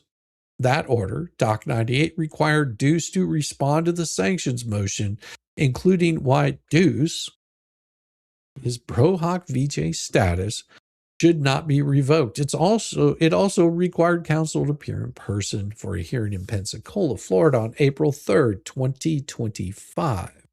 And requests for a remote appearance or another location would be denied. The second order, Doc 118, issued less than 2 weeks later and addressed 4 motions for the same relief, attorney's fees, filed by Deuce on behalf of the defendants immediately after striking defendants' 4 motion. The order stated the court is tired of both attorneys in this case clogging the docket with unnecessary, duplicative, and meritless filings. The quantity of judicial resources have been consumed by this case is ridiculous. Although no similar motions or show cause orders have been directed against Attorney Shockett. Bolitho suddenly went on to add, the court hereby notifies counsels that the hearing previously scheduled for April 3rd, 2025, the court will also be addressing whether both attorneys should be sanctioned for their continual abuse of the judicial process and unprofessional litigation conduct. The unprofessionalism of both lawyers in this case surpasses anything that the undersigned has seen before. When counsel for both parties show up at the hearing, they must bring their checkbooks. The attorneys in this case have taken advantage of the court's patience and abused the judicial process. No more. 2 days before the April 3rd hearing, Deuce filed a motion to vacate consent to magistrate, presumably in an effort to escape the inevitable punishment that was expected to have been imposed upon him due to his unprofessional and unethical conduct. What is 3? The conduct described in Hale's motion for sanctions included but was not limited to Deuce's repeated email communications to Attorney Shockett with phrases like Randy, you scumbag, you dirtbag, clownsel, and eggplant emojis referring to nether portions of the male anatomy. All of those rose to the level of being sanctionable by the Florida bar, which would meet the legal standard to revoke his pro hoc vice status.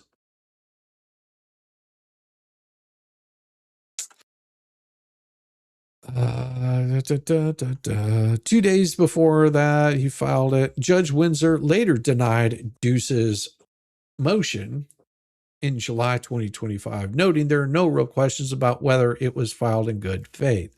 I think you got the wrong judge there. I think that was supposed to be Judge Bolitho.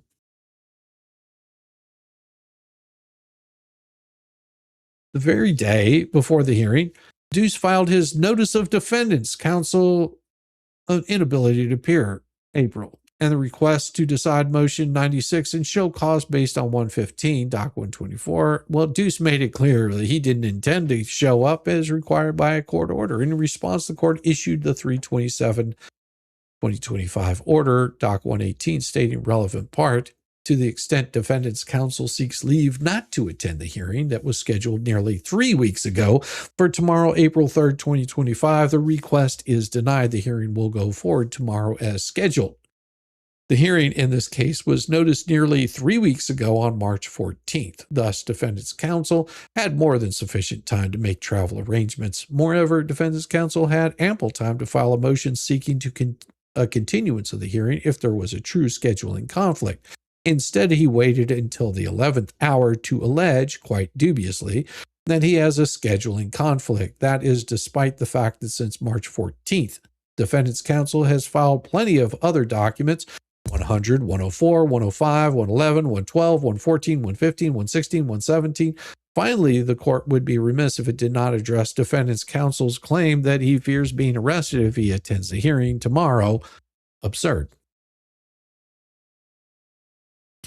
By the time the 2026 report issued in Fed 2, Deuce had already been admonished on the 12/9/2024 order in Hales 1 for litigation misconduct at deposition, and also on the order of 3/27/2025 for his excessive redundant filings.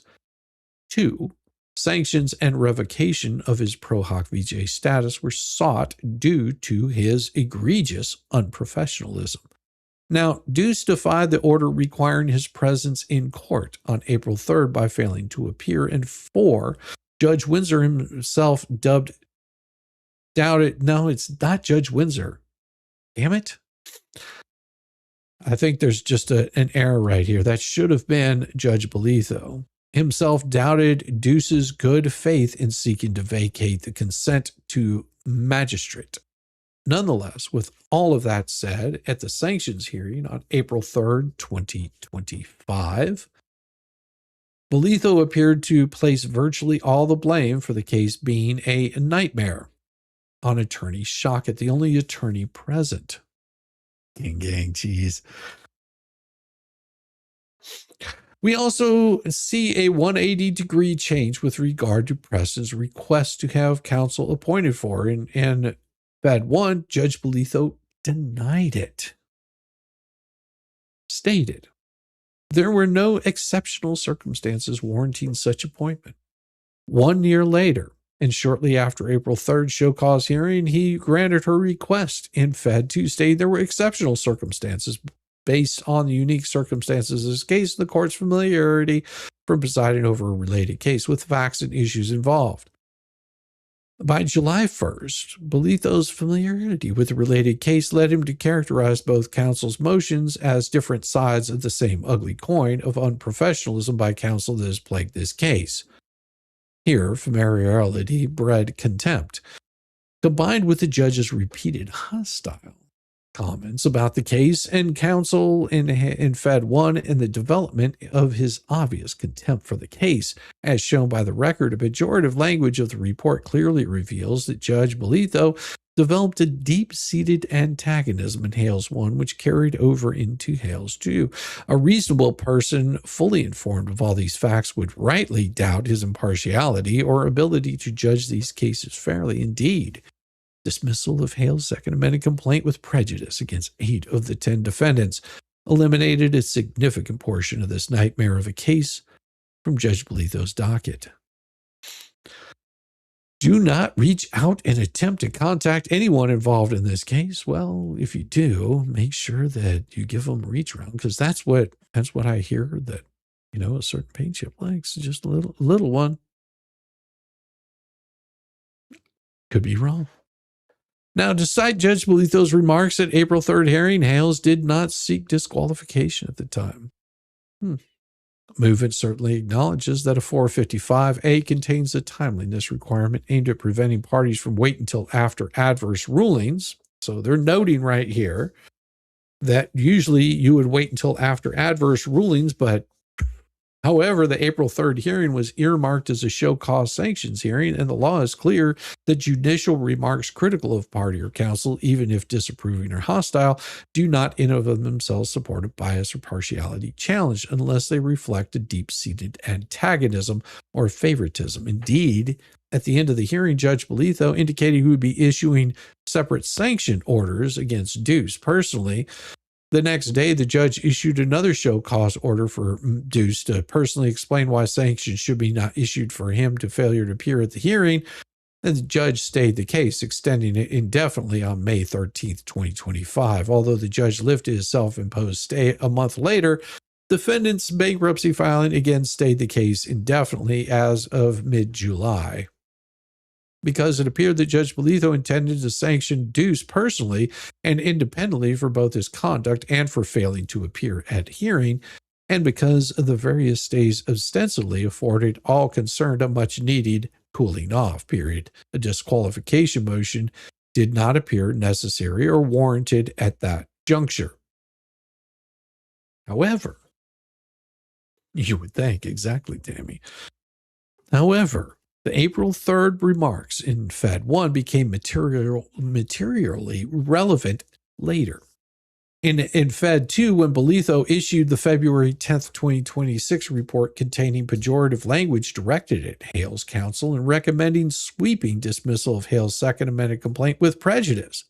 Now, this 2026 report, then viewed together with the April 3rd transcript and other portions of a Fed 1 record, presents the first concrete indication that the judge's earlier hostility progressed and affected later decision-making in Fed 2. Certainly, as we sit here today, 10 months after the April 3rd hearing, Judge Bolitho has not sanctioned Deuce personally, despite his pattern of blatant misconduct and willful violation of court orders. Although Shockett's $4,000 sanction for filing motions to dismiss 2 defendants' counterclaims under the mistaken belief that he was an intended party was paid immediately with apologies to the court, regardless of whether an apology was warranted or not. Yeah, these people, I would say that Randy's probably a little angry over all of this. I mean, I would be if I'm getting sanctioned and then all of a sudden this crap happens. I'm going to be a little heated too myself. I might have words. Like, what the hell, man? You know, you're telling me, you know, that you're going to sanction this guy. You never do, but you instead, you know, sanction me and then dismiss a whole case because you just don't want to deal with it anymore. It seems a little odd that a judge would do that. Sorry, it just calls, you know, some certain things there into question. Like, judge, I mean, are you not going to say anything about what this guy's behavior did? But to this date, he still hasn't done anything in it. He's just let it sort of go by, just like, oh, I keep thinking. Stop doing that. I keep thinking. Well, it's a crazy thought that the judge would behave that way. If you're gonna have words, Shizzy, could you please sing them? If you're gonna have words, could I please sing them? Oh, I've got words. How about I give you some good words? I'll give you some fun words. I'll give you some nice kind of stuff. How's that? I'll pull something up that's quite interesting. Let's see if this is the right one. Nope, it's not the right one. Oh yeah, it's that one. Good. I've got something for you that I think you guys will like, because I know that it pisses them off. That's the main reason why I do these certain kind of videos, just to watch them squirm, because, well, they do squirm quite a bit. Let's do it. I'm going to do it. It's so much fun. I think it needs to be played. Here we go. Just like this. Oh, yeah.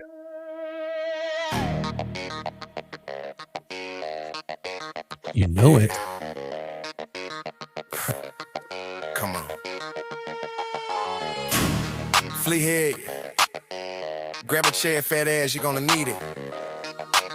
Let's run your sticky note opera.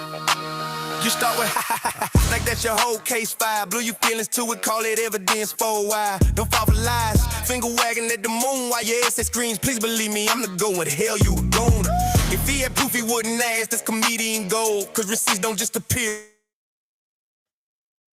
Cause you said something. Yo, shit's getting old. You don't decree reality with caps lock decrees. The next shot when we go cool. Show me, please. Oh, you mad? Sure. Talk too much, you lose. Bluffing hard, you lose. Trust me, win. You lose. That grand, you lose. You lose. You lose.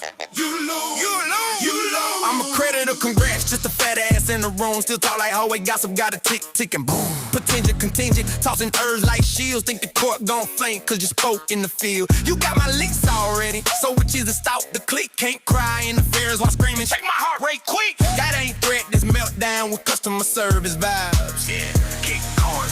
Play both sides. You lose. story slipping. You lose. Passion and plea. You lose. Volume don't make it true. You lose. You lose. You tag your intuition. You solo psychic show. Grilling yourself. Still don't know what you know. Did you do X? No. Why? No. It's Tyler alibi in the cookie jar, bro. It doesn't exist. Loud as hell. Think volume makes truth disappear. Now your lives rings fast. Real shit stands quiet. Yours needs vetting, dumbass. Oh, I love it. That's cute. Swear you clean. Yes. Prints everywhere. yeah. I didn't do, I heard. Facts, just stories sold. You lose. Martin Moe, help the family. Spoke true, say the kids. Heard new D's in the blockbuster, where you to lead. You say you used it for content. You doing the same dance. Posting updates, name drops, chasing likes in advance. Success with me like flexing wounded one. But you wrote a trilogy about them called Enjoy Your Day, son. Yeah. Real talk, walrus. Receipts don't need theater. You got docs and vids. Like them, let them speak clearer. Trust me, jackass. Like a legal move anywhere. Except fuck-tard college. You headlining there. You feel that? Talk too much, you lose. You lose. Bluff and clutch. You lose. You lose. Swing for cool. You lose. You lose. Script reading full. You lose. You lose. You lose. Every time. You lose. Yeah. Every time. Not scared at all. Scared folks always say that first. Don't think of lives like middle school reverse. You sell courage, we see sweat and giggle after jabs. Keep poking fortune, cookie law, announcing what ain't there. Harder you perform, clearer you trying to convince yourself. Not us. You lose. Yeah. Enjoy your day, y'all. Fat ass. Keep laughing. Makes your collapse sound like applause.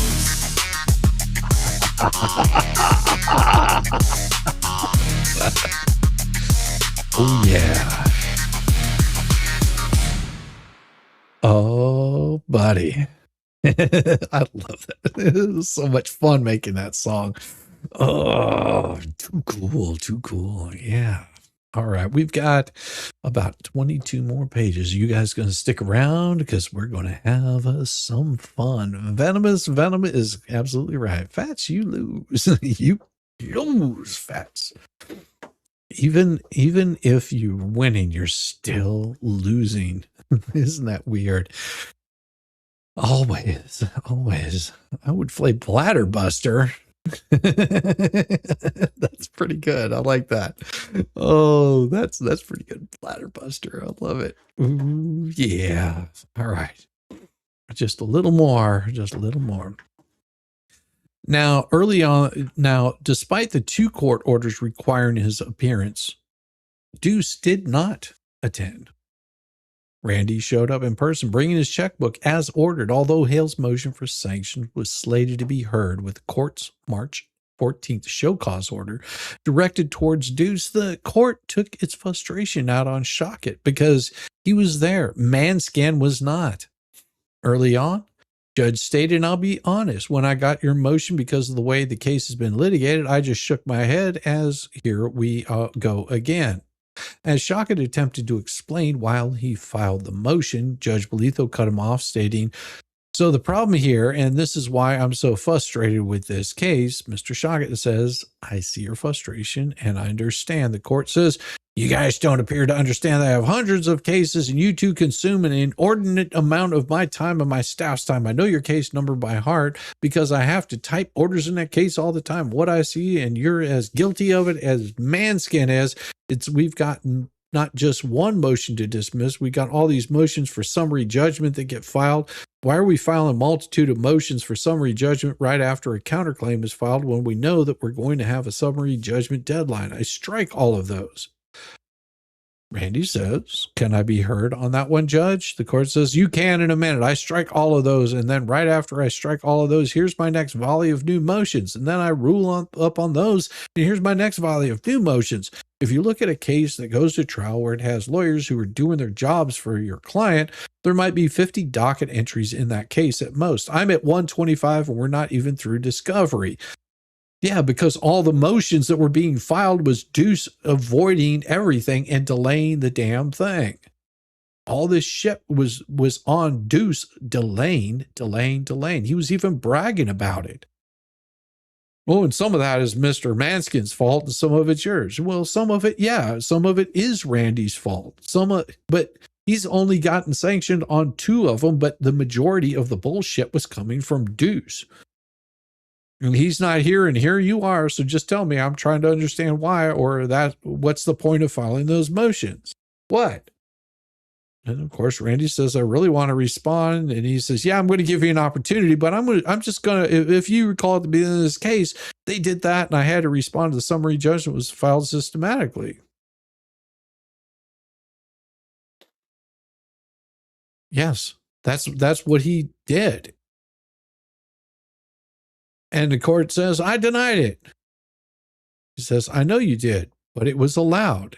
And the court, and how was it allowed? I denied it. I denied it, Mr. Shockett. You denied after I responded, Judge. Yeah.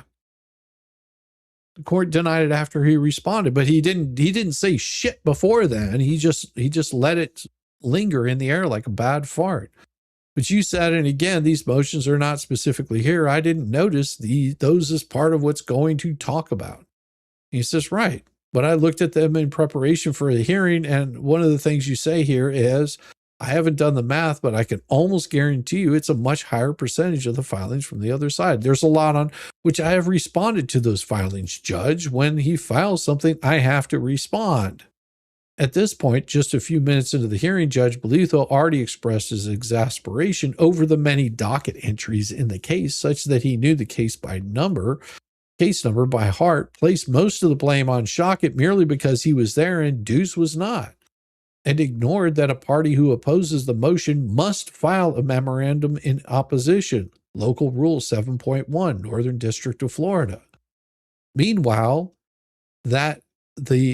despite that the March 27th show cause order specifically notes that Manskin filed 4 motions alone between the 14th and the 27th, and despite the fact that Manskin also defied the judge's order and failed to appear, Judge Belitho stated that Shockett was just as guilty as he was as Manskin of litigation misconduct. The judge's disdain for the case and his unfavorable perception of Attorney Shockett's contribution to his workload is further evidenced by the following judicial comments. It has ballooned into this nightmare. Any objective observer would take a look at this docket and say, what a disaster. I know your case number by heart because I have to type orders in this case all the time. But also, there's attached to document 117 a whole bunch of your emails, pages and pages of them, and I don't like them. These emails that the judge didn't like were very exhibits proving the allegations in Hale's sanctions motion. That may be true, but I don't like them. But you throughout this, you stir the pot. There's no purpose to do that other than stir the pot and instigate conflict. And it raised all these things, just raised the temperature here. And maybe it's some of their fault. Maybe it's some of your fault, but it's not my fault. But you know who deals with it all the time? Me, and I'm done with it. I'm done with this gentleman right here. My law clerk spending most of these days researching and writing and trying to keep up with the docket in this case because you're not entitled. Mr. Hales is entitled to have a trial in this case, but he's not entitled to monopolize a federal judge's time. I mean, he's saying right here he's entitled to have a trial in this case, but he just wants to dismiss it and be done with it. So you bear the responsibility for that. And this is a problem I have had with the practice in this case, overall.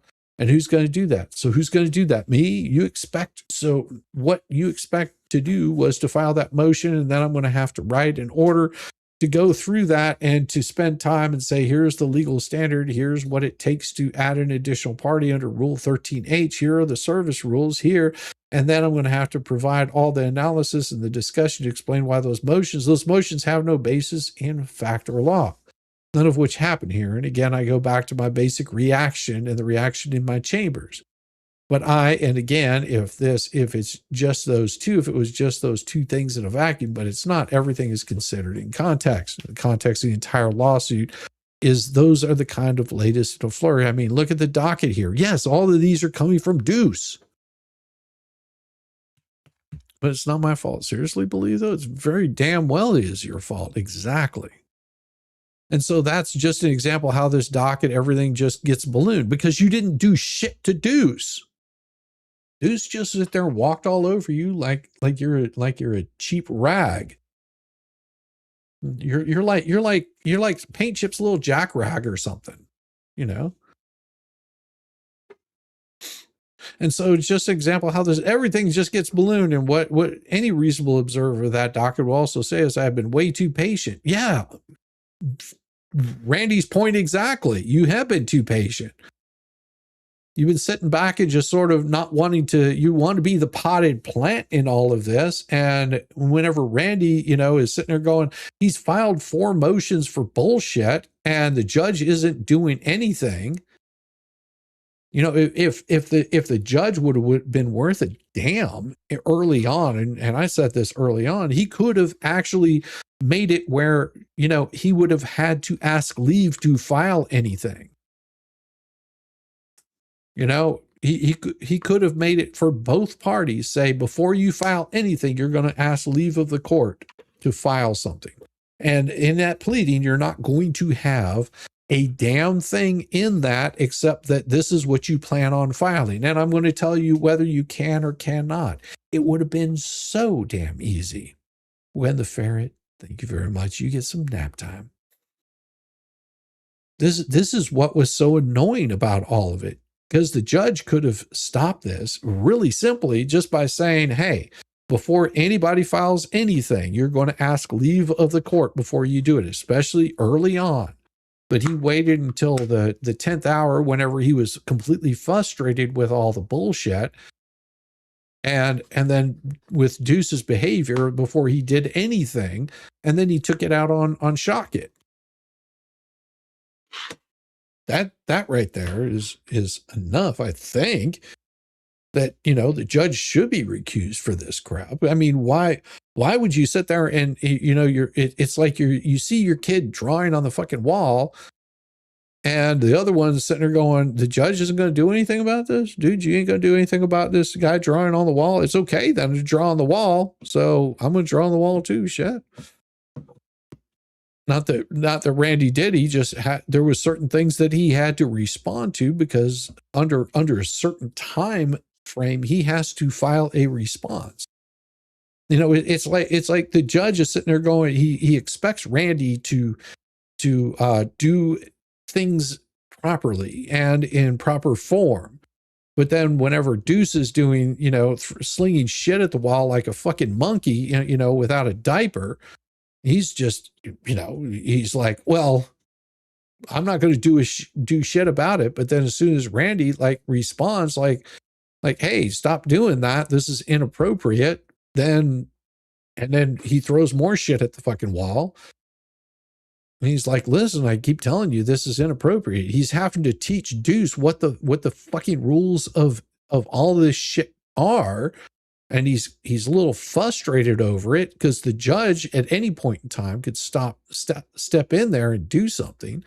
You know, he's doing shit like I want to, you know, we want to get all of this information. And he said, well, we're not giving you that information unless the judge rules on it, unless we are going to have signed verification saying that you are not going to release this out to the general public because it's a matter of this man's business that you are wanting questions of.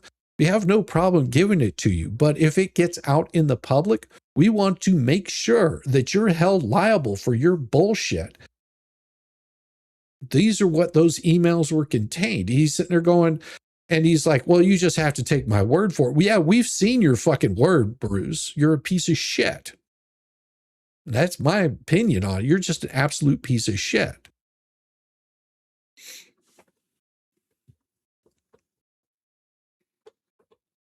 Yeah, judge wanted Randy to set up the Zim depot for all this crap.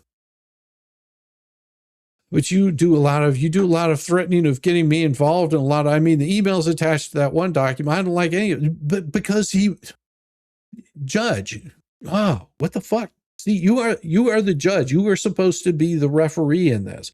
And whenever you've got someone, that's sitting there going, well, shit, man, I can get away with whatever the fuck I want to do in your courtroom. And the other attorney sitting there going, this isn't proper decorum. This isn't right. At that point, maybe that's whenever Randy should have filed something for, to get the judge recused off of it, because especially after this crap right here, that he's not going to do anything to him. I also tell him, please don't disparage people. Yeah, whatever. I say, please don't do this. I'm trying to educate him. Please, this is not proper. I could show you a lot of emails. You're not seeing all of them. Only emails that he saw were the ones where Bruce clipped that shit out and was like, yeah, I'm not going to show you the whole chain of events that happened here. I'm just going to show you whenever he's telling you, you need to do X, Y, or Z. Look, this is, I think I said this to you guys before. This is like talking to my kids. When my 11-year-old does something, then my 7-year-old reacts. My 7-year-old reacts and says, well, look, my 11-year-old did it first. No, it's because you aren't correcting the 7-year-old. You're not correcting the 11-year-old. That's the problem. You're not doing anything. You're just being a fucking potted plant whenever you don't need to be. I've already done that. Okay. I sat here and did a redeposition. 2.5 hours of my life I will not get back because you guys could not do a deposition on your own. That had to do with fucking Deuce. All that shit was brought about because of Deuce, because he was asking things that were inappropriate.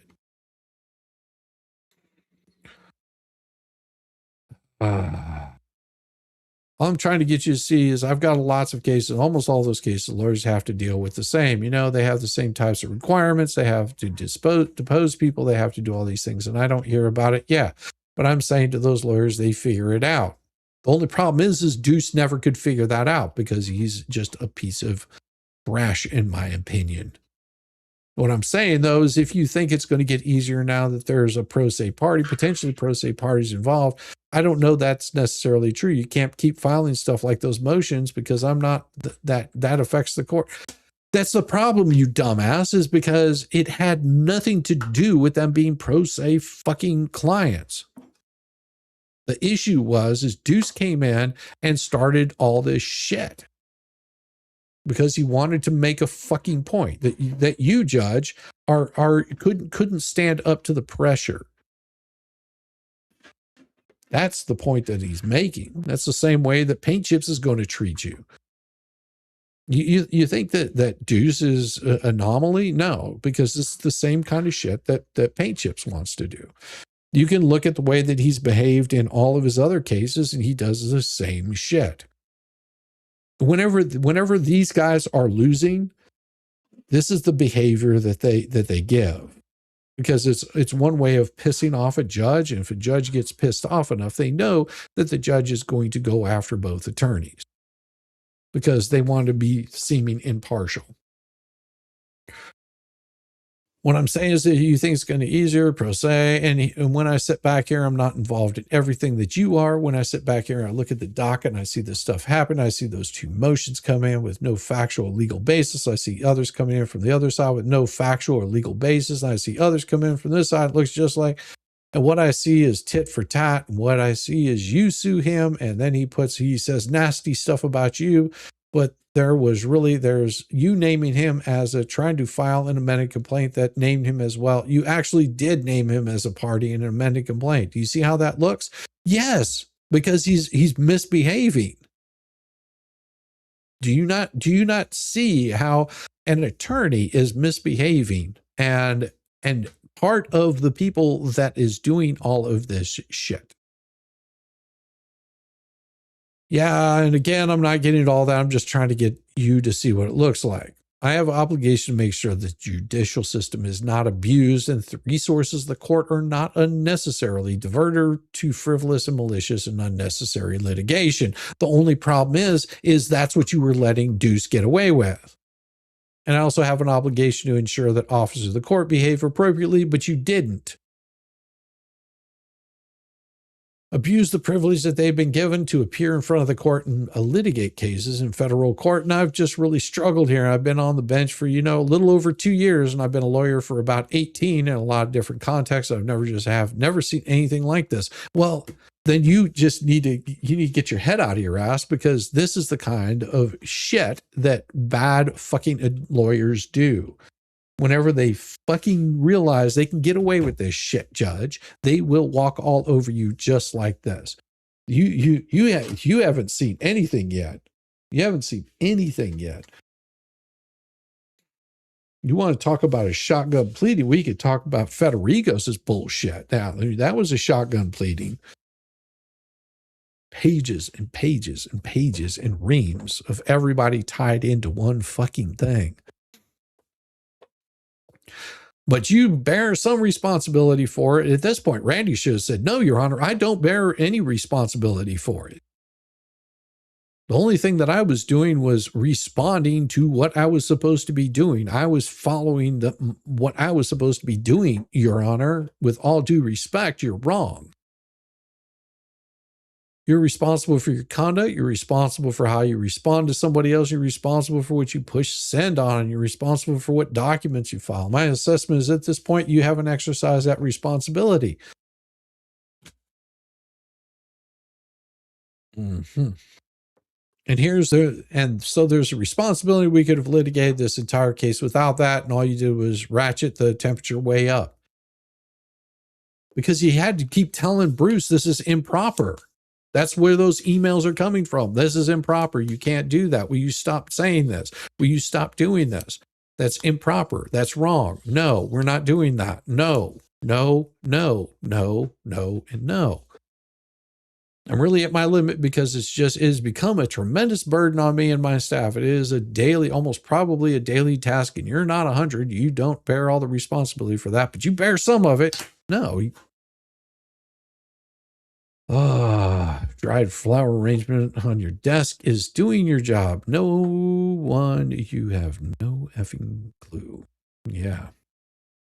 Bolitho admonished Shockett over 35 times during a 48-minute hearing, complained repeatedly that the case was a burden on him and his staff because of the increased workload and voluminous docket. Did not appear interested in Shockett's complaints or evidence showing Manskin's egregious unprofessionalism that hindered the case from progressing, determined that it was all tit for tat, and fined Shockett $4,000 for filing 2 motions, despite what appeared to be a mistaken belief by Shockett in doing so.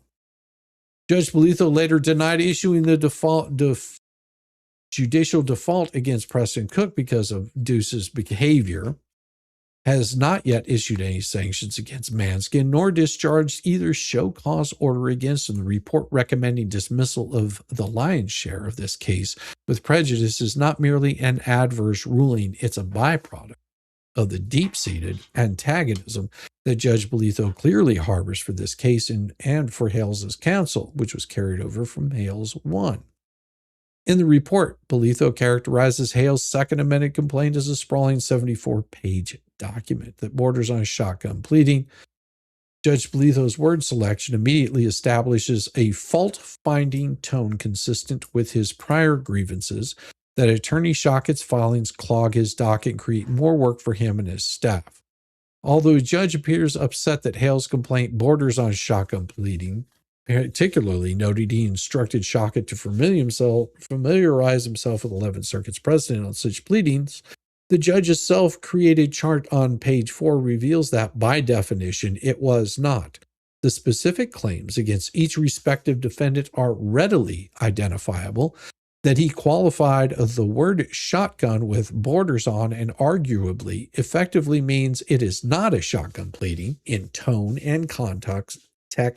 However, it is very apparent that Bolitho does not like Shockett's sprawling pleading, and his continued criticism appears to be replete of the April 3rd hearing. Yeah, Manskin should have stopped Deuce the minute he was Bolitho. Bias towards an attorney is not enough unless it demonstrates a bias against the party itself. Now, Bolitho's antagonism towards Shockett demonstrates bias against Hales when counsel is the exclusive vehicle for presenting Hales' case. Statements by the judge finding fault with everything the attorney does, combined with prior statements that counsel repeatedly abuses the judicial process and that the court was done and at its limit, creates the appearance that future rulings will be influenced by hostility to counsel that effectively deprives the party of an impartial tribunal. The judge's sweeping dismissal of most of Hales's claims with prejudice in the face of extreme and repeated criticism of Hale's counsel for clogging up the docket makes the report appear retaliatory. Moreover, the recommendation to dismiss all claims against 8 defendants with prejudice without affording plaintiff an opportunity to amend is particularly harsh, given that the deficiencies identified relate largely to pleading standards rather than substantive legal bars to relieve. Now, Bolitho states several times that the allegations in the complaint are conclusory, vague, overgeneralized, which are actually good reasons to allow amendment. The grant or denial of an opportunity to amend is within the discretion of the district court. Substantive objections aside, that Judge Bolitho chose to exercise his discretion against allowing amendment while indicating such a party was based on technical deficiencies and then relying on an unduly strict interpretation of a procedural rule concerning the mechanics of requesting leave to amend when written requests were contained in the responses to the motions to dismiss. Likewise, suggest retaliation as well as bias. Judge Bolitho should recuse himself from both of Hales's cases. Conclusion, as Senior Judge Brookhart stated in his concurring opinion, United States, judges are human, and as such, there may be times when they are too severe on their reproaches of counsel, calling into question their impartiality. Relief may be justified if the military judge's actions are so extreme that they undermine the public perception of fairness in our judicial system. This is one of those times. And for the foregoing reasons, Magistrate Judge Zachary Bolitho should be disqualified from both of Hales's cases, and a new magistrate judge should be reassigned. And also, this is really important here, pursuant to Local Rule 7.1b, counsel for plaintiffs conferred with defendants via email on February 23, 2026, in a good faith effort to resolve the issues raised by the motion. Defendants responded on February 24th, but the parties were unable to agree on the resolution of the issues raised by the motion. And defendants Cook, Hughes, Kesey, and Bonebreak did not respond. Wherefore, plaintiff Jeremy Hills respectfully requests that this court grant this motion to disqualify Zachary Bolitho, vacate and report recommendation filed on February 10th. As a result of such disqualification, reassign this matter to a different magistrate judge for reconsideration of the pending motions to dismiss. Grant such other and further relief as the court deems just and proper. And he says that the word count is less than 8,000 words have been calculated by the word processing system and excludes the authorized content as it should. There you go. Yeah, that's what we've got right there. And I'm an idiot. I did that again. Ooh. Can I translate what you want to say? What you want to say? Now, from what I was gathering, and this came from the fleas, I don't know because I wasn't copied on the email. Thankfully, because I probably would have responded and told them they were a bunch of fucktards. You know me. They actually bragged about including the judge in those responses. They were very proud of including the judge in those responses, and then also pleading the case in those responses. Hey, what's up, traveling fools? Good to see you. Yo. They were very happy to talk about that. They were more than proud to jump up there and say how glad they were that they included the judge back on those filings, so that way they could show the judge exactly the kind of person that Jeremy and Randy Shockett were.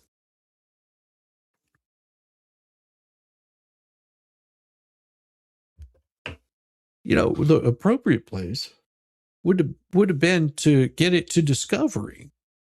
But you know what's going to be interesting with all your shenanigans and your bullshit there, fleas? what's going to be really interesting, what happens to you whenever Jeremy, if Jeremy loses in this case, which, I mean, there's a high likelihood of it, because it's pretty hard to get, you know, a magistrate's, you know,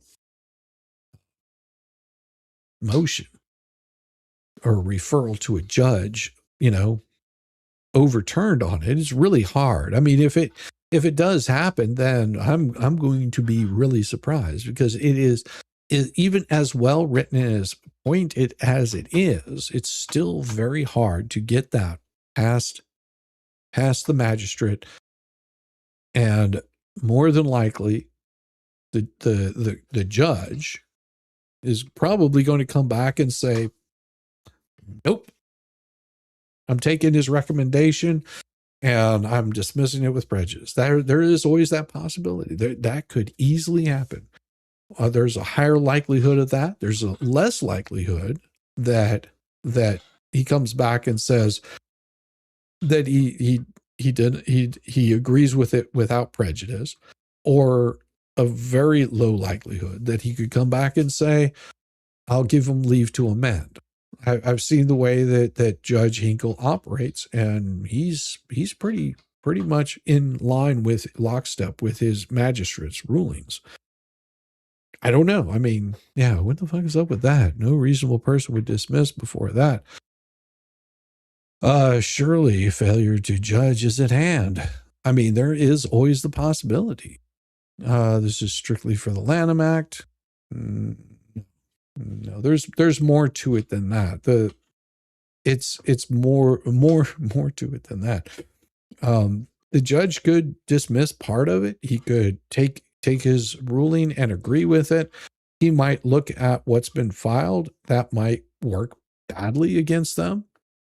You know, for them asking after the judge has made a ruling, he may say, well, this, you know, you should have asked for this, you know, 6 months ago, a year ago.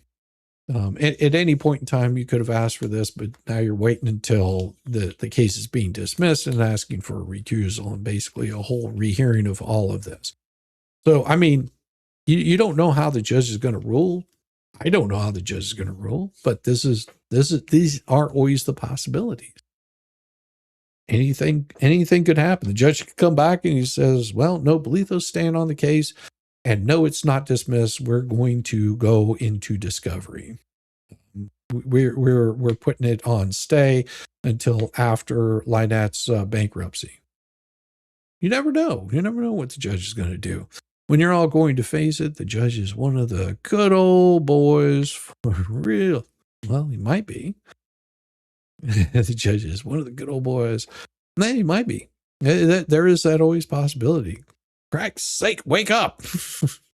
Hey, telling you, it is part of the same club, but I'm telling you the realistic part of this, you know, as much as you want to see the judge gone, you know, they still have to, these are motions that they have to do if they want to get an amendment. You know, the motion that they made, the objection they made, that they had to file that objection. That was something they had to do. As far as the asking for the judge being recused, that they believe that there's something there. If they believe that something's there, then they have to do it. You know, for the sake of their client, they have to basically do what they need to do. I mean, they haven't done anything that's sanctionable. Venomous, are you staying until the end of the stream? I hope you do. Every time Jeremy and the court wanted to move forward, new crap comes up due to Deuce's BS. Exactly. Now, you have to remember that this was their plan, was to basically delay and break Jeremy monetarily. You know, they're sitting there counting the money up. They're just sitting there counting that money up, just like, how far can we drag this? We will drag this as long as we need to, because they want to make sure that he goes broke over it. And because what they were hoping for, and it's very clear from the onset, that they were looking to get a payday. They were basically saying, hey, you know, you're doing X, Y, and Z. You pay us, our, you know, attorney gets some money, client gets some money, and we don't sue you for any more. That's the behavior that they were wanting to do. That was it from the get-go. And Jeremy was very clear, we're not settling. We will see this through to the end.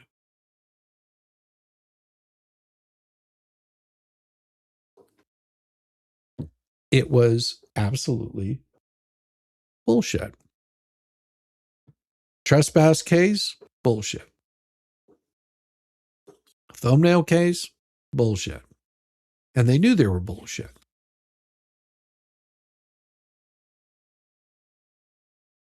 And now they've got her into a bankruptcy, which everybody knows is bullshit too. I mean, because it was all done as a delay. They made it very clear what their intention was for getting a bankruptcy attorney. They made it very clear. They said a bankruptcy attorney is going to handle all of this for her. And that's what they were doing. It was delay, delay, delay. No, you get some rest, Tammy. You don't worry. You don't have to be here. You don't have to be here. Get some rest. It's absolutely fine. And it is 12:30. I'm going to fire you guys off probably somewhere. I don't know where, but I'm sure somebody is out there that I can send you guys to.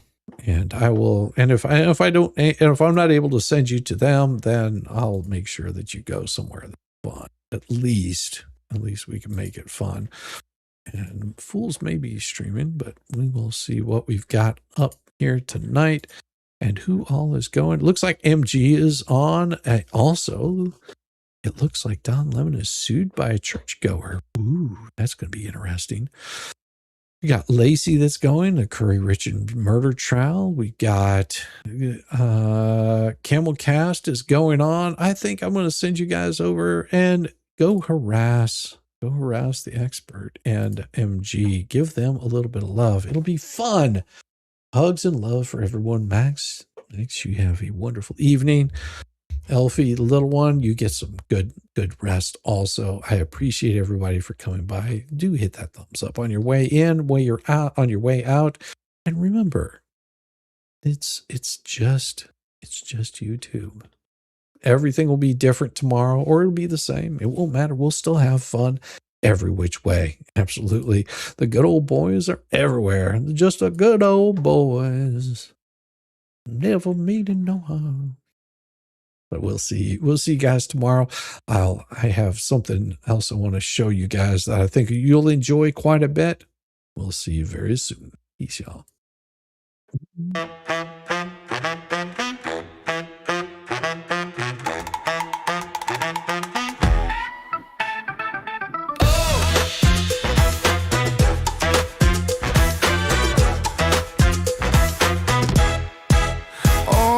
Thought I was done, bless your heart, but I'm still living rent-free, it's a work of art. Call me daddy, call me Papa Nut, call me the GOAT. You're paddling upstream while I'm running this boat. You say, I don't care, yet you're glued to the screen. Bathe in my glow, you're so unclean. Your shade like a breeze, it's barely a draft. I'm the Picasso of roasting your ass. You say you're over me, oh how cute, but here I am, still the star of your loop. You're my biggest fans, don't even deny. So grab some popcorn when daddy goes live, live, live, live, live, live. Call me daddy, daddy, daddy. Yeah, shout it loud. You're a mental midget while I stand proud. Papa Nut, Shizzy, daddy, headline act. Your background noise and it's just a fact. Call me daddy, daddy. Let's face the score. You hate that you love me, but you keep wanting more. You're like a dog chasing cars, you don't know why. You don't know why. But here you are barking while I touch the sky. While I touch the sky. Your comments are gold, such comedy gold. Who hurt you? Oh wait, it's me, I'm told. You're keeping tabs like an unpaid intern while I'm cashing checks. When will you learn? Your timeline's a shrine to every move I make. I'd say thanks, but you're a nasty skank. Oh, Shizzy's washed up. Yeah, sure, Jan, yet here I am, the centerpiece of your plan. You hate, watch my stream every damn night. That's why, kiddos, I'm still shining bright. Call me daddy, daddy, daddy. Send in your bread. I'm living rent-free in your effing head. Papa Nut, Shizzy, daddy on your brain.